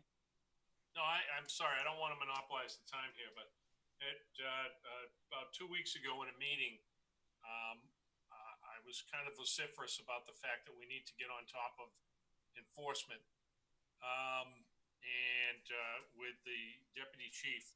And I'm a firm believer, and I've talked to the town manager about, let's have a plan, let's have a strategy moving forward, along with new ordinances and new rules. There's got to be some enforcement strategy, whether it's increased bicycle patrols, and so forth. And maybe it means getting the trash barrels down there, and so forth. And, maybe one of the topics for the retreat coming up for the council is, I'm going to bring forward again that conservation officer idea, because there seems to be an ongoing theme that the police department doesn't have the manpower or time to do this. And maybe this is the time to bring this position in. These are just some thoughts and ideas going forward. An interesting idea. And yes, this is not necessarily a job for the police. You're right. Another concern that was brought forward by the neighborhood, I believe by Amy Simoneau in her original letters, is they're actually against a parking ban along the street because they have visitors who come to visit them, and those visitors may not be able to park without risking being ticketed or towed. So that is something we would have to take into account when we did something like this. But, I do understand, I saw the videos that were provided by the neighborhood, and I understand that they were just completely overrun and overwhelmed. And we really have to try to stop that. One of the longer term solutions that had been thought about was either in addition to or perhaps instead of replacing or repairing the pedestrian bridge across the Sauhegan over at West Chamberlain, we could instead put one at the next to the ball fields, which is town property off Chamberlain Road. And I believe Karen did some scouting and found a couple of locations where access would be fairly easy, and we'd be able to put a pedestrian bridge across, which would bring us right to the heart of the park trails. The problem with the existing pedestrian bridge, or even the high school, which of course denied us access, is that's really away from the main area of the park, and it engenders a long walk to get to the park, whereas this would not. Andrew, I'm sorry to interrupt. Andrew, and I think your idea, it has been brought up. Myself and Bill Boyd went to the town manager a week or two ago, as we were all kind of trying to think about different options about a pedestrian bridge. The DPW director gave me a rough estimate of, he thought, $1.2 million to go across that area. I know that the Merrill's Marauder footbridge next to the turnpike, they're looking for a grant for replacement of that, and that's going to run some $660,000. That being said, though, I like the idea. I mean, if we could, I've got to float the idea to the DPW director. If we potentially were to get that grant, could we turn it towards a footbridge over by the ball fields? I don't know if it's possible, but there is thinking in in that way, because that big gravel parking lot is perfect. It's away from everything. You know, it's just that number getting to get that bridge built. And, you know, perhaps some less expensive alternatives might be possible. But it's good to see that, again, long-term planning, you know, might provide a long-term solution rather than just trying to put a few small Band-Aids on things. So if I may add, though, when Merrill's Marauders Bridge itself was replaced and the pedestrian bridge was being discussed, I was on the town council. So Keith Hickey and I and the Merrill's Marauders Bridge committee that we had in place had suggested, looking at a pedestrian bridge, which kind of led to the one that we had. The one that we had happened because we could include the permitting of the bridge all in the whole highway bridge replacement, and the abutments could be all installed at the same time, and all the impacts to wetlands, and whether they be temporary or be permanent impacts, could, as well as the riverbank, could all be managed within the realm of the actual highway bridge, which reduced the cost significantly to allow that bridge to happen. And then, of course, there was some donor labor and other things that happened, and we purchased that bridge for, I think, like $20,000 as long as we removed it. We removed it from its original location and brought it to its new location. So I remember that. Yeah. So I can believe the $1.2 million, but I actually thought the number was a little bit higher when you included all the permitting and everything else that's required to make it happen. So I'm not saying it's not a good idea. We thought it was a great idea before. We took advantage of an opportunity when we did the original pedestrian bridge, and yeah, we should look into what it's going to take, and maybe there's grants or other things that can make it happen. But I just wanted to let you know that there's going to be a bit of a process, especially since this would be a new thing in a new location. Right. And we understood that this was a long-term solution, and that's why we're also trying to provide some short-term ideas to help, you know, at some reasonable point in the future, getting the park back open and being able to coexist with the neighborhood. Perhaps not perfectly, but at least somewhat amicably. Additionally, speaking of grants, the town was awarded a DOT grant to put a pedestrian walkway underneath DW Highway to connect Watson Park to the high school trail, which then would go under the Everett Turn Wildcat Falls. That was part of the town center project? Yes. I don't know where that is.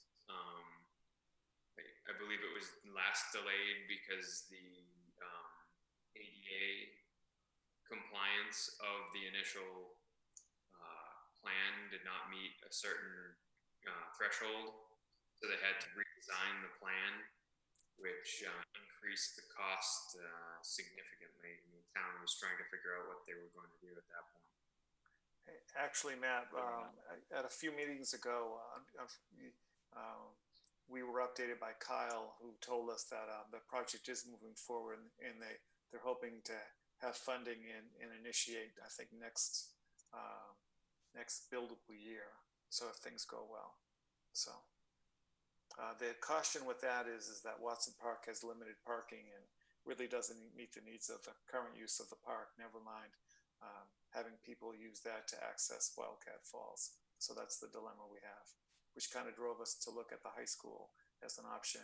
And the current thinking from the district is that they'd like to include any planning for that kind of access with their overall master plan that they had put on their warrant for being done. And I believe that warrant article passed. So as they get into their master plan for the high school property, we should as a commission make sure that we actively participate in the planning for access to the trail system. Okay. But again, not a long-term solution. I mean, not a short-term solution. Well, sorry. And we would also like to point out that the members of the Wildcat Falls subcommittee would be absolutely in favor of providing any labor needed to improve the trails from the high school area to help with that effort. because we understand some of the trails are still a little bit rough. It may not be, up to what we'd like them to be. Yeah, I think we could get a lot of volunteers if we could get the parking approved. We did talk about a cleanup day, but the cleanup day is not exactly the type of cleanup day that the litter crew would be participating in. What we need is a cleanup day to clean up the trails. We need to cut back some trails. In fact, Karen had asked Matt, I know at one point you knew how to get some sort of mower. I don't know if you remember, we used a mower on the North Loop Trail at Wildcat. We used something. Was that something that you had, or was that something that we got from somewhere else? That was mine. That was yours? And I actually have a rolling sort of military grade string trimmer that clears a 2-foot swath. Okay. And while we're here and we're talking about volunteers to come in, I do want to thank the Michael Laverne Foundation, who has been very quietly helping maintain Wildcat Falls for a number of without any fanfare. They've just been kind of coming in and helping with cleanups, and they will be helping with the next cleanup too. So shout out to the Michael Laverne Foundation. You guys are great. And they've also said they would be able to volunteer for any of these efforts that we talk about for improving trails or moving parking lots. And we appreciate it. They're also quite interested in keeping the park open and manageable. Yes, I felt really sad because I guess they had come up regularly to visit the bench that's there in honor of Michael, and I think they just made it in time before the park was closed, but they were a little sad to think that they might have missed it. But anyway, Andrew, when you're done, let me know, because I'll talk about the cleanup that we have planned. Okay. Well, I think I'm done. I just wanted to bring forth that we had these ideas for the short term and the long term, and we'd like to offer whatever help we can and stay, involved in and participating in the process. Thank you. And we appreciate everything that you and Karen and Liz do. I don't know how we would have done all of this without you. Guys have been, how many years? You've been on this committee for a number of years, so. Karen and I have been on it for 6 or 7 years now. I think Liz has only been on it about 3. Okay. Well, when did you stop, Tim? 2? When did I go on? 2 years ago? At least 2, yeah. All right. Okay. Do we have someone with their hand up wanting to speak?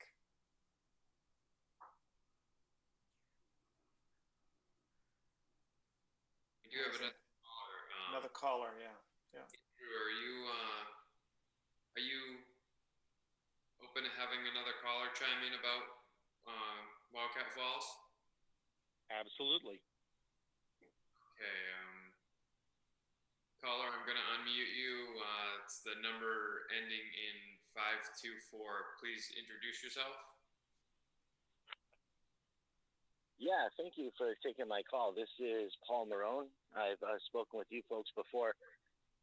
I missed the first part of the meeting, but I think I caught the gist of the Wildcat Falls situation. And I'll be very quick, but I did just want to call in because I really wanted to thank everybody on the committee.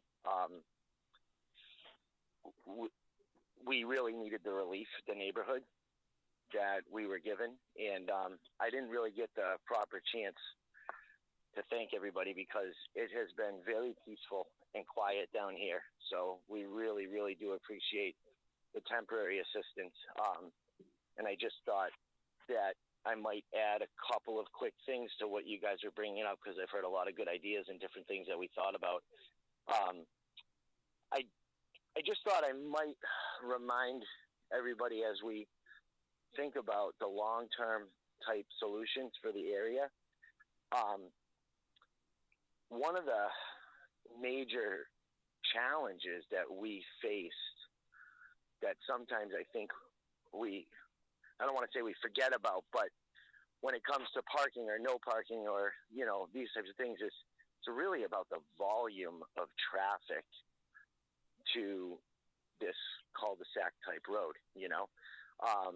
So when we think about it, that's one of the challenges that we really face is the volume of traffic coming down.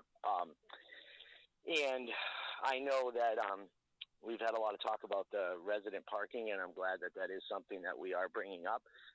I just thought that I would mention I've talked with a few on the council and some of the other neighbors in the area, and if this idea helps at all, the concerns about having visitor parking and things like that, if somebody in the neighborhood's having a party or guests over, the real challenge down here really is just from April to October.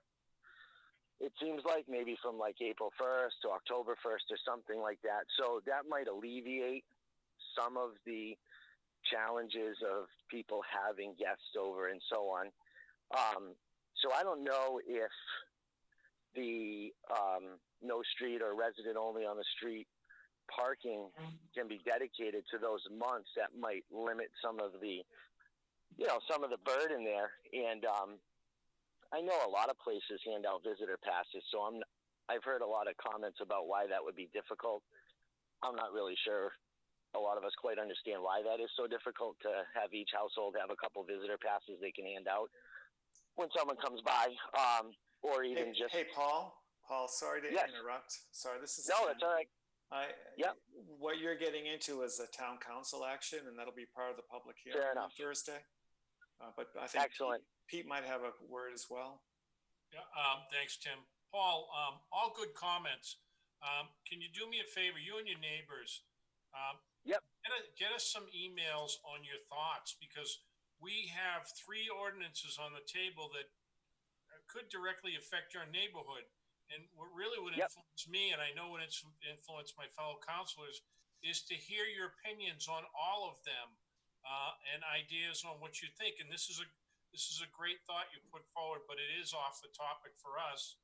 So please, it's an email with all these, it's important even before the meeting to get it, and comment during the meeting if you need to. Yeah, absolutely. I'll get that out. Like I said, I appreciate it. I didn't want to take a bunch of time. I don't want to go off topic, so I totally understand that. Big thing really was I just wanted to thank you guys for working with us down here. I didn't want you to think it goes unnoticed. We really do appreciate it. I have one question before I hang up, and I'm just curious about this being conservation land. And correct me if I'm wrong, I often hear it referred to as a park. And I'm just curious, because when I think of a park, I think of picnic tables, swing sets, and all-day barbecues. So is there really a difference in the eyes of the committee in a conservation area and a park? So I'm happy to provide my opinion, Paul. This is Tim.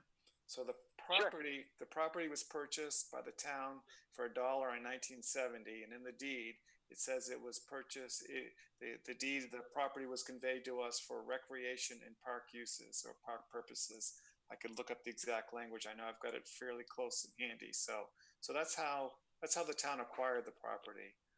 I believe in 1984, when the town adopted through the old style selectmen town meeting where everyone got together and discussed and then voted style, when Chapter 111 was initially put together, this property that we're speaking about, at the time known as 80 acres, was placed into Chapter 111, which is the conservation chapter within the town code. So and it was, certain restrictions were put on the property as it was put in Chapter 111. So it kind of has a mixed view.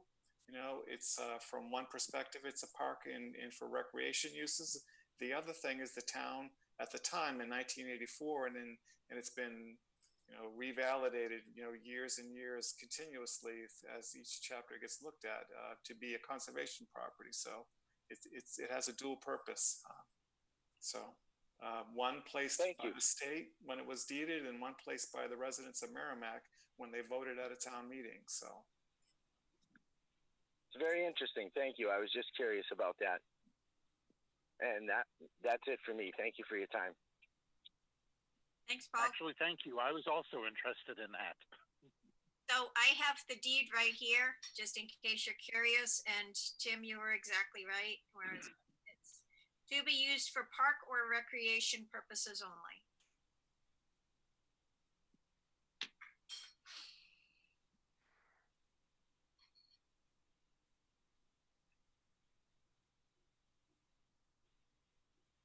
Great.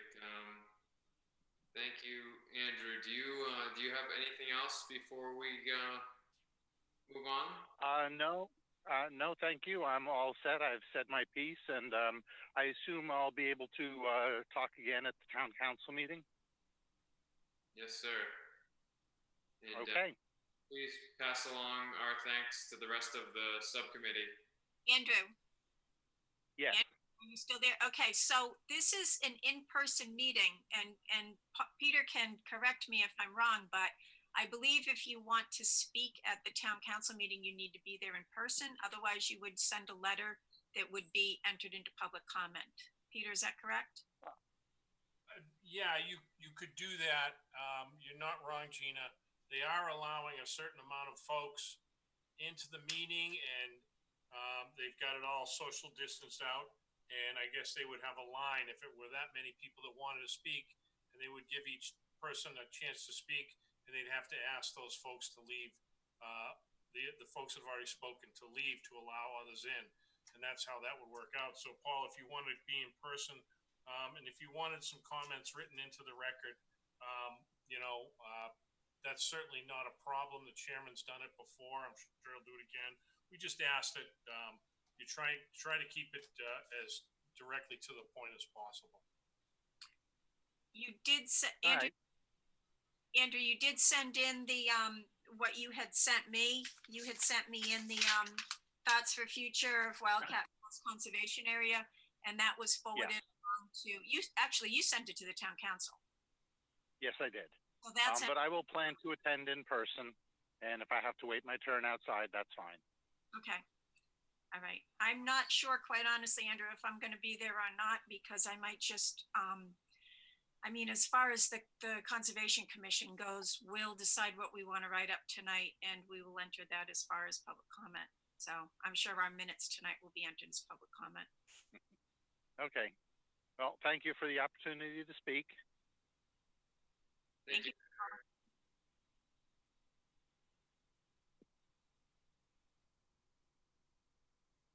Okay, do we want to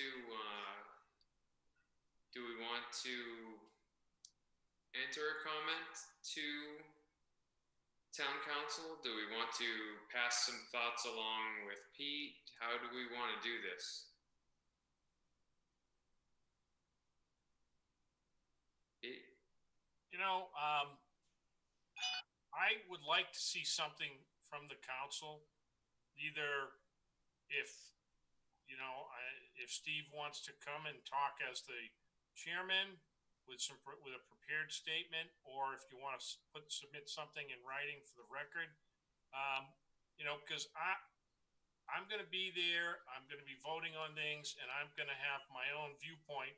Although much of it, I always appreciate when it comes from this commission, your opinions. You guys, have been doing this for many years, most of you. And all of you have a vested interest in our properties. So to me, I think it carries a little more weight than just me relaying it. I can certainly do that. What points would we make, or would the rest of you like me to highlight in our feedback to the town council? Before we answer that, just a quick question. Pete, is it only one ordinance that's being looked at in the public hearing? Because that's all I could see on the town website. It was my opinion on it.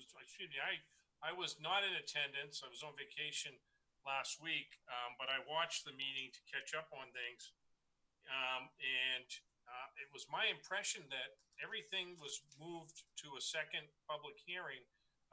The one-sided street parking, the resident-only parking, and total total ban no parking, and I think also they're going to discuss wording for the temporary parking because, here we are, it's conservation. I don't want to get too far off, but I thought things got moved forward to the second hearing, all the discussed ordinance. Right, because from the town website, if you go to the public hearing notice and you click on the link that says you can see the proposed changes, it only shows you one of the three. So the other two are missing from what's available using the link on the town website. I mean, I can put you an email together tonight, so you can pass it along to the town manager, and maybe I'm just clicking wrong, or maybe it's an oversight. I'm not sure.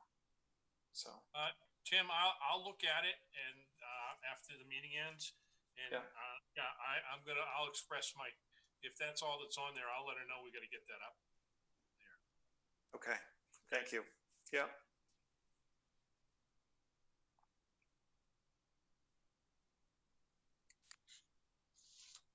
Before we're leaving it, is Steve, you may join on Thursday? Yes, I'll see if I can make that happen.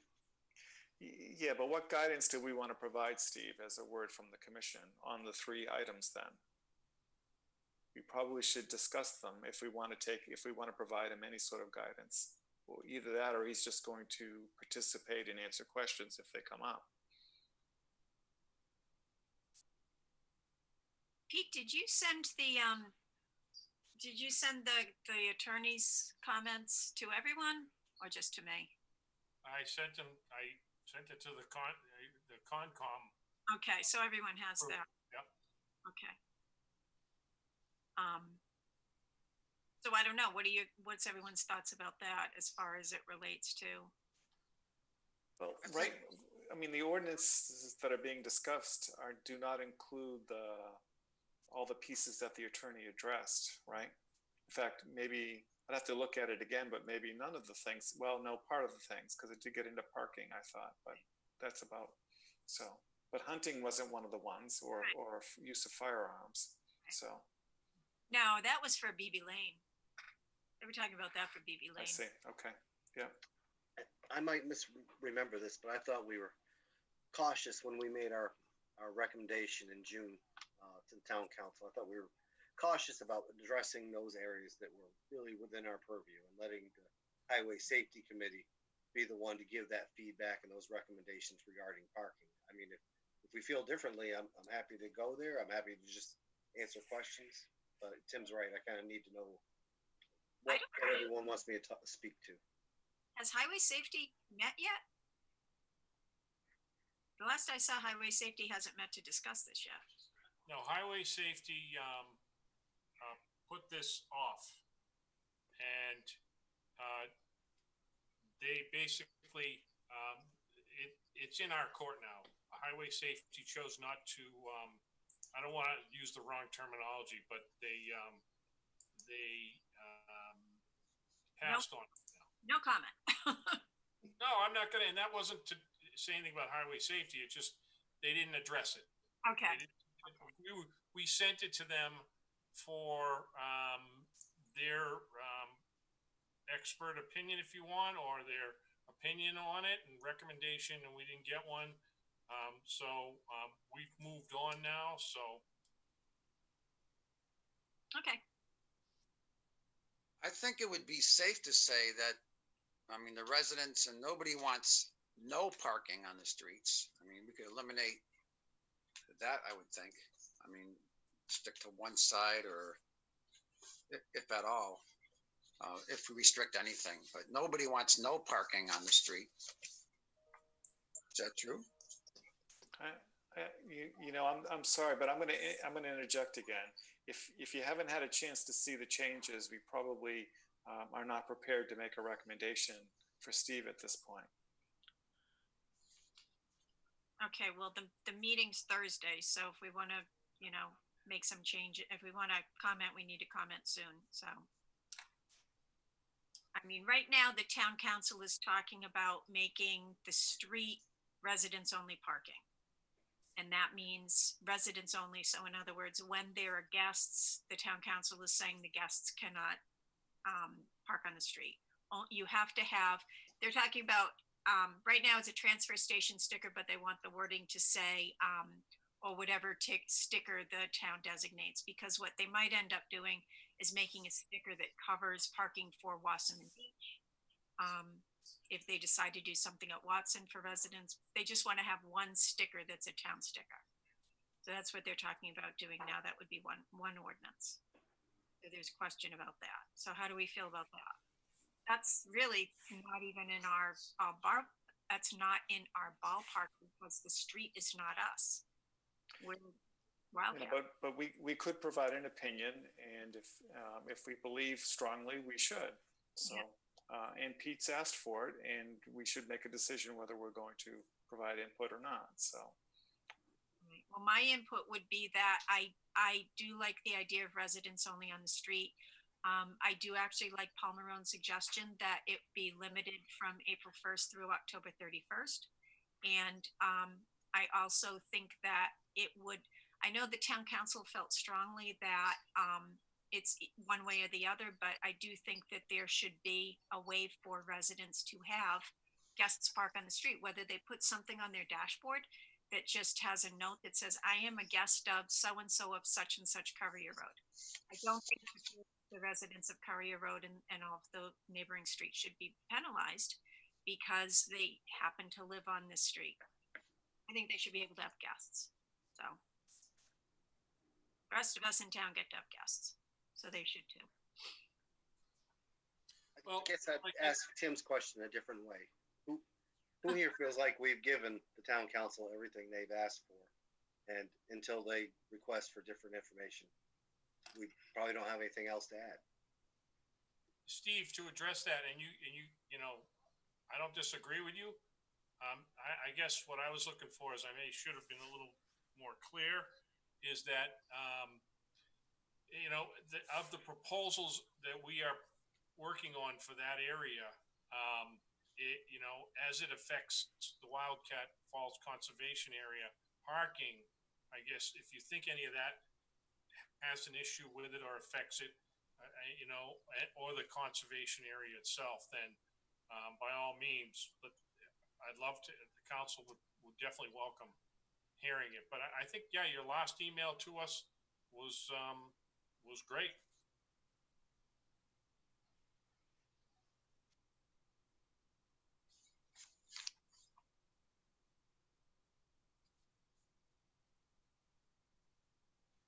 So, Steve, you have the night off Thursday? Yeah. I guess that's what I'm hearing. Okay.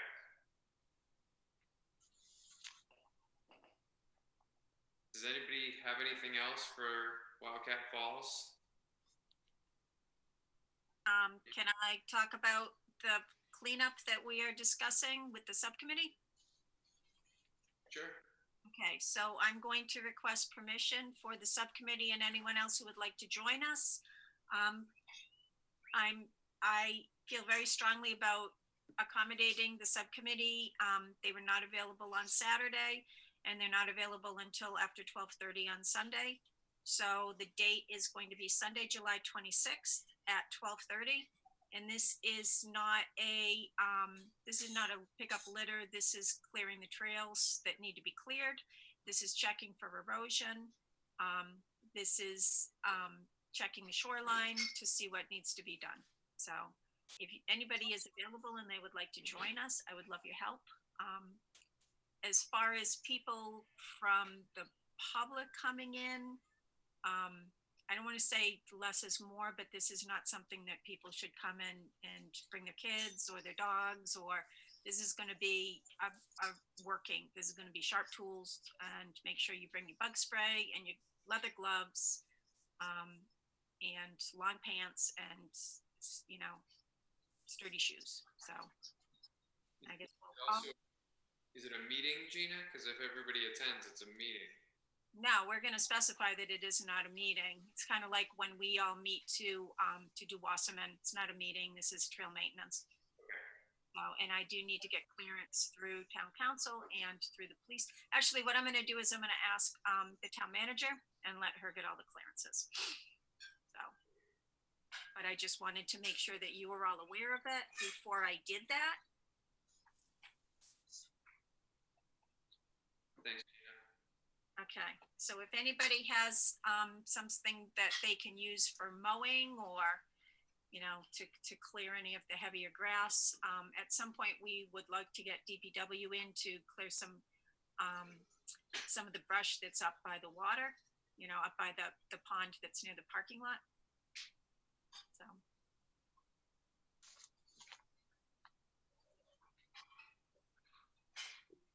Hey, Gina? Yeah? Have we made a formal request for that work? I have not done that yet because I wanted to bounce it off you guys first. Yeah, I mean, I'll shoot it. I'm making a note here to shoot an email to the town manager and the DPW director, but I know that the DPW has a punch list of things they've got going, and I guess the sooner we get on the list, the better. That's okay. I need the town manager to clear this through the police. So what happened is our 3 weeks is up as far as the police down by the entrance. And last week, from what I understand, just this past weekend, there was a Parks and Rec employee, and the police drove by several times during the day. So the Parks and Rec employee was down there and educating people that were coming down, trying to park, telling them that the conservation area was closed. So yeah, there's a presence there. I went down on a Sunday afternoon, and actually it was Parks and Recs, and you couldn't fill with Parks and Recs. They had a DPW employee down there as well. Okay. So they were doing that. They actually moved another person over to Christopher Road on the opposite side of the Wildcat Falls because people were starting to find their way in that way. So they're also addressing it over there. All right. I do have 6 signs that I've been reluctant to put up only because I don't want to put a big bullseye over there. Once I put a sign up, that's a bullseye saying you can get in from here. So I do have 6 signs. Does anybody, do you have recommendations on where they should go? Does anybody want to put them up? Do you want me to put them up? I mean, I know the trail end because for years we had to go in there. I know the entranceway. Let me ask the town manager and everybody their feelings on putting that sign up there. Okay, because like I said, I do have 6 signs that Paul McCallie had given us. Okay. I did not want to put them up and put a big bullseye. No, agreed. That's why I'll ask. And the other place that you might want to put them too is down by the cul-de-sac at the end of West Chamberlain, because I drove down there not too long ago and I did see a couple of cars. So the only reason that they can be down there that I can think of is to cross over there somehow. Okay, I'll check. Okay, thank you. Anyway, is anybody free Sunday afternoon? No. Pete is. I was gonna go, but you made it sound like so much work. I'm changing my mind. You are? Oh, I'll be there. Who else? I might be able to attend also. Eric, yay. We'll let you know, Gina. Okay, thanks, Mike. Maybe. Maybe? Okay, gotcha. Okay, I know Steve's going on duty on Thursday, so he's excused. Okay, Gage is sitting there like not saying anything. He's being very and Tim's hiding. All right. Does anyone have any recommendations though as far as trail maintenance at Wildcat? Because you guys know the trails better than I do. I'm thinking North Loop is going to need to be cleared. I remember doing that with Mike Borbert a couple of years ago, and he had that really cool sharp thingy. And I went out and got one of those, and you guys all decided that next time we go out, we would need me to bring a tourniquet just in case. So I'm thinking North Loop. Anything else? Any places for erosion that I should be thinking of? Well, there's plenty of places along North Loop, especially when it gets close to the river, that people should be poking around and looking. So just to make sure that there's no erosion issues, or people have found places to set up picnic areas and stuff like that. Certainly the main trail that takes you to Wildcat Falls should be looked at to see if people created any offshoots. to get into it. So, and then as you know, when you get closer to the dog park, people go anywhere they want. So I've never been down to Dog Beach, so you know. yeah, sorry, Dog Beach. Yeah. So beyond that, I don't think too many people wander the other side of the property that falls along the pond area as you come in on the left.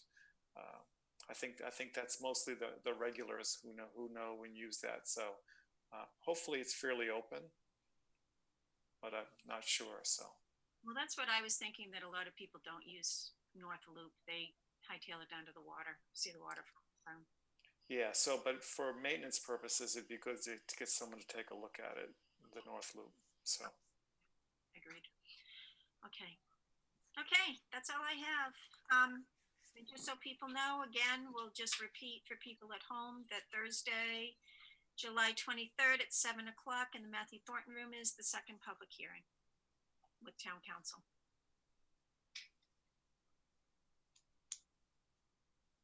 Okay, that's all I have. Thanks, Gina. Okay, so now under other business, we have subcommittee updates. So I think we've been heavily updated on Wildcat Falls. Do we have anything new at Horse Hill? Oh, Mike's not here. No. I haven't heard anything. Tim. Sorry to interrupt. Just a quick note. If I was to give you an observation about the traffic and parking and stuff like that, I would say Horse Hill is probably back to its pre-COVID normal for this time of year. I haven't seen an explosion of parking in there. Yes, it gets busy at times, but I would say it's about what I've seen in previous years now. So,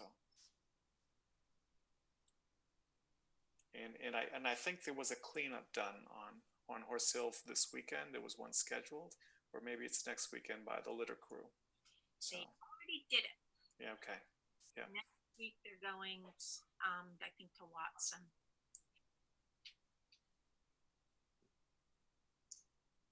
That's it. Great. And I haven't heard anything on Greater Woods as far as updates. The subcommittee has not met. So no updates there. I would say traffic-wise, Greater Woods is, some of that increase that it saw over COVID, some of that's going to stay. And there's definitely more bike riding, more pedestrians walking. So it's overall in general, it's picked up there. But it's not crazy like it was for several weeks during earlier in COVID. But I think it's going to permanently stay. It's a little more busier. It's gotten a little more popular.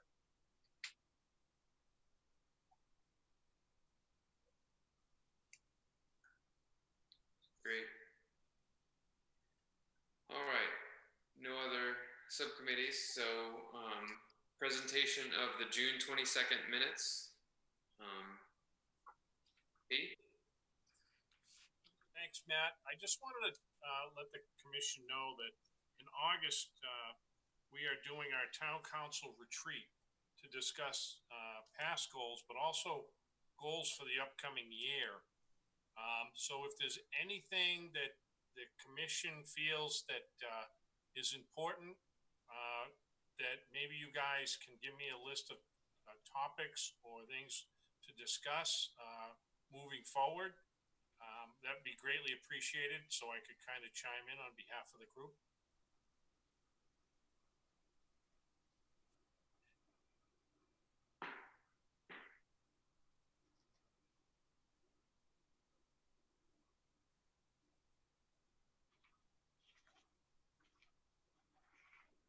Are you expecting to give us, for us to put that list up now, Pete, or do you want us to prepare something and give it to you formally?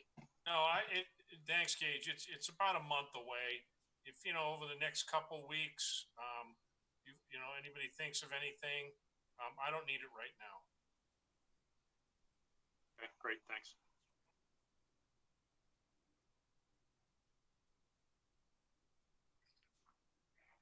Okay, I'm going to make a motion to accept as amended the special Merrimack Conservation Commission meeting minutes of June 22nd, 2020 with changes as follows. Second. Okay, so I have got on page 1, line 23, Armin's last name actually is Keurian. She has an L in there.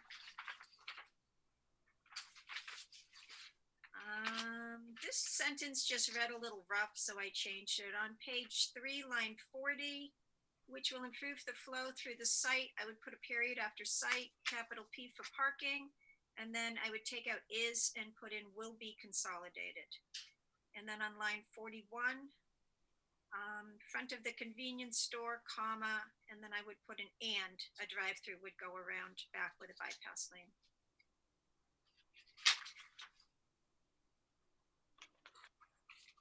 On page 4, line 11, put an R at the end of manufacturer, manufacturer. On page 4, line 32, that is a yew, Y-E-W shrub, not a yeo shrub. On page 5, there's 2 motions. One motion, I actually went back and I looked at the tape. One motion was made before the other motion. It's kind of flip-flopped. Do we care about that? Does it matter?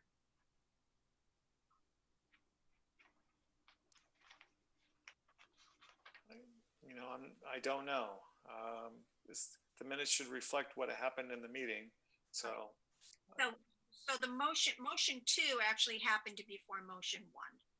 We kind of were talking about things, but the actual Mike Swisher actually made the first motion first, and then we made the second motion second. So I don't know if Don wants to just switch those around. But as it stands the way it is now on page 5, line 15, motion seconded by, take out the word commissioner, it's just by Vice Chair Perkins.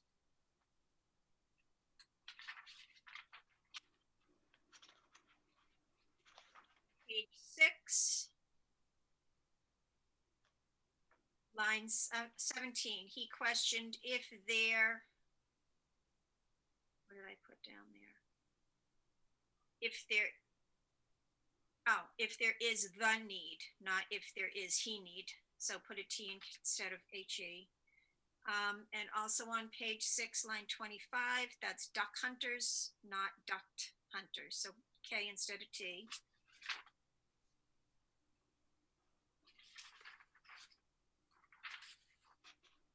On page 9, line 38, Merrill's Marauders Bridge.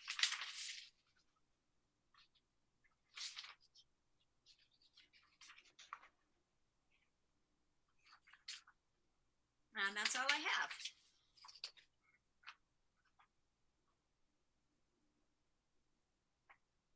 Anyone else? Got mine and additionals, so.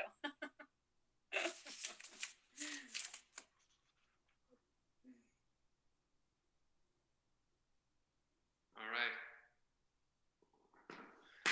By roll call vote to approve the minutes. Gina, how do you vote? Yes. I vote yes. Steve? Yes. Mike? Yes. Cindy? Yes.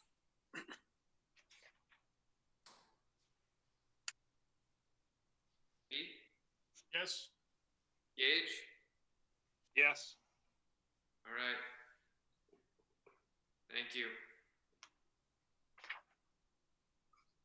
All right. No public remaining. Commissioner comments. Gina, do you mind starting? Me? Yeah. Can you come back to me? Sure. Okay. Future Chair Steve, any comments? Thanks, Matt. Just one. I was it last Thursday? Cindy and Mike and Mike and I were at the met with the appointment committee because their terms were up for renewal. Just one thing I'll pass along that Chairperson Koenig and Councilor Boyd, they were effusive in their praise and appreciation for the work that this commission did, primarily with the Wildcats Falls recommendation. A lot of them watched our meetings. They saw that we took a lot of public comment and really we took our time with that recommendation. It was well put together, so they were very appreciative, and I just wanted to pass that along to this commission.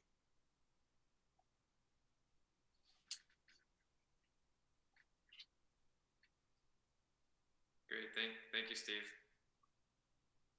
And thank all of you. That was, I know I was absent one of the meetings and you guys did most of the work, so appreciate it. Matt, again, just want to thank you. I guess we'll never repay you for all the things you've done for this commission, but certainly thank you for all the work you've done with me, getting me ready to replace you. I'm sure those are huge shoes, so I'll do my best to fill one of them. You'll be great. My contributions don't come in a meeting room. No, they don't. Well, I shouldn't say that, but. Mike, any comments? Yes, so I've known for almost 15 years or so. And my God, you're going to be missed. The work, you've always been out on the trails doing something. Your dedication, from the bottom of my heart, I just want to thank you for all the work you've done. I mean, a tree would fall, I'd see it. I wouldn't even have to tell you about it. The tree would be, it'd be cut up. You'd be out there with your chainsaw. You know all the work you put in. It's really going to be missed, and I really want to thank you from the bottom of my heart. Thanks, Mike. Cindy? I feel like we're doing this in the wrong order, Matt, but but since it's out now, right? But I don't have any regular comments except yes, that Matt, you will be highly missed. I know when I go into Horse Hill, I always see him, and he's got this and that and clean this and that. So, and I was always amazed at all the trails you could cover on your bike so fast, and all your knowledge and the trails and your dedication. And I've actually already been in touch with Milford, and on our call, you will be on loan. So I don't think they've told you that yet, but so so I hope you're not a stranger, and I hope we'll see you at least once a year, assuming that the NHACC meeting happens next year, because I'm sure it's not going to happen this year, but but let us know if you're in town and going for a hike, and have to catch up. So thank you for everything. Yeah. Pete, do you have any comments? I think I've said everything I need to, other than Matt, thank you. I mean, your dedication, your commitment to all of our conservation lands. I mean, you've been awesome, and this creates a big void. And I hope that we get somebody that will step up and fill those big shoes. But as the council rep, Matt, thank you very much. Thank you for everything. Yeah, thanks. Appreciate it. Tim? Yeah, so I agree with Cindy. We're a little out of order here, but you and I go back a long time, and in different ways. And I thought, when I was chair and you were vice chair, we really complemented each other well, because I could help manage the in-meeting stuff and you managed the out-of-meeting stuff. I thought we did a great job, and that kind of went hand in hand when you and Gage kind of ran things too. I saw that was really good. I think we really screwed up when we made you chair, because that kind of just drove you away. So but I guess that's hindsight now. But beyond that, your contribution has been tremendous, and you should be proud of all the great things that you've done. And we owe you a debt of gratitude that would be hard to replace. So don't be a stranger, anyways. Thanks. Thank you. Yeah. Gage. Yeah, Matt. Nothing has not already been said. You know, your friendship, your camaraderie has been outstanding. You set a high bar. We're gonna miss you. Thanks. Yeah, I'm sure there's somebody else out there with a chainsaw that can take care of stuff. Eric, do you have any comments? Nobody is crazy enough to put it in their backpack on their bike and take off and go at night. And nope.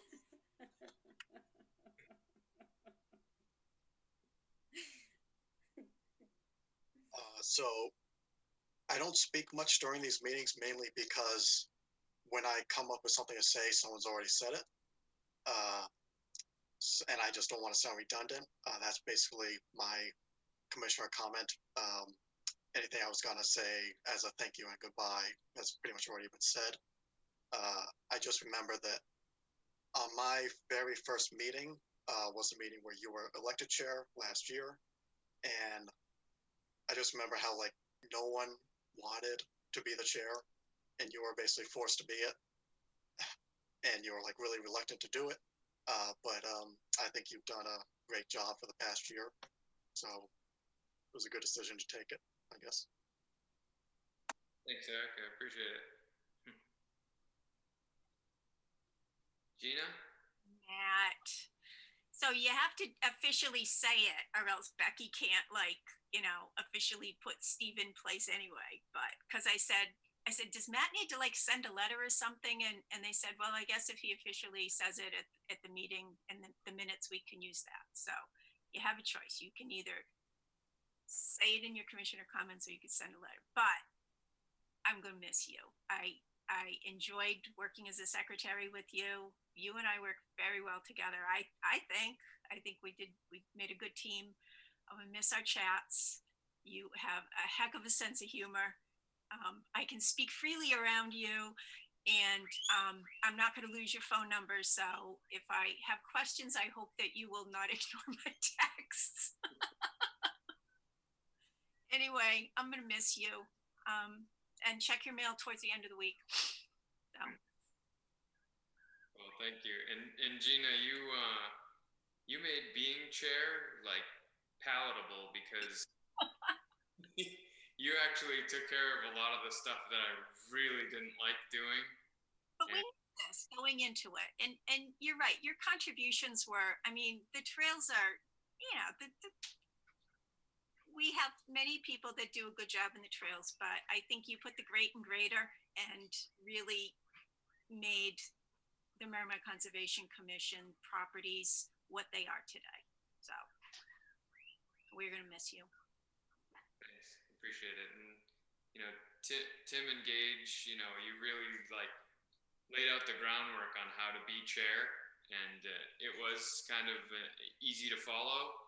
When I got lost, I would go back to your emails, how you did it the year prior, or, you know, meetings prior, and it was easy. This is, you know, Steve, you'll be fine because you have a ton of people to go to if you have a question. This commission is just full of knowledge and great people. It was a pleasure serving with you all and getting to know you and you know, developing friendships with all of you. It made it easy. I don't like a meeting room, and I really don't like what we're doing now. This is not my thing. I like being in the woods, and you know, really a meeting just kind of took me out of the woods. So I didn't love it, but it was fun being with you people and doing what's right. I mean, you know, commenting on Wildcat Falls this time where we're talking about parking, that's not what we do. We know the woods, and that's what, you know, that's what this is all about. Conservation Commission is all about. And it was was fun talking about the woods, making, you know, plans for what we were going to do in the woods with you people. It was great. So I am going to resign. I'll send Becky a letter after this meeting, and I'm sure Steve will keep you guys going in the right direction better than I did. You did a great job, Matt. So thanks. I appreciate all of you. It was fun serving with you. So I think at some point you should take us all for a walk around Purgatory Falls and show us your new backyard. Yeah, there's a lot of woods over here. Yeah, you'll have to show us all sometime. Yep. I'll do that. Okay. All right, so that takes care of commissioner comments. I guess You can take the honor, Matt. Go ahead. Motion to adjourn. Second. Great. Well, thank you all once again. Okay. Thank you, Matt. Yep. Thank you, Matt. Thanks, Matt. Have a great evening. Good luck. Yeah, good luck. Take a vote, right? Oh, we have to do a roll call. I thought I was done. It's not. You're ever too busy crying. Gina, how do you vote? I vote yes. Steve? Yes. Mike? Yes. Cindy? Yes. Yes. Engage. Yes. All right. Good night.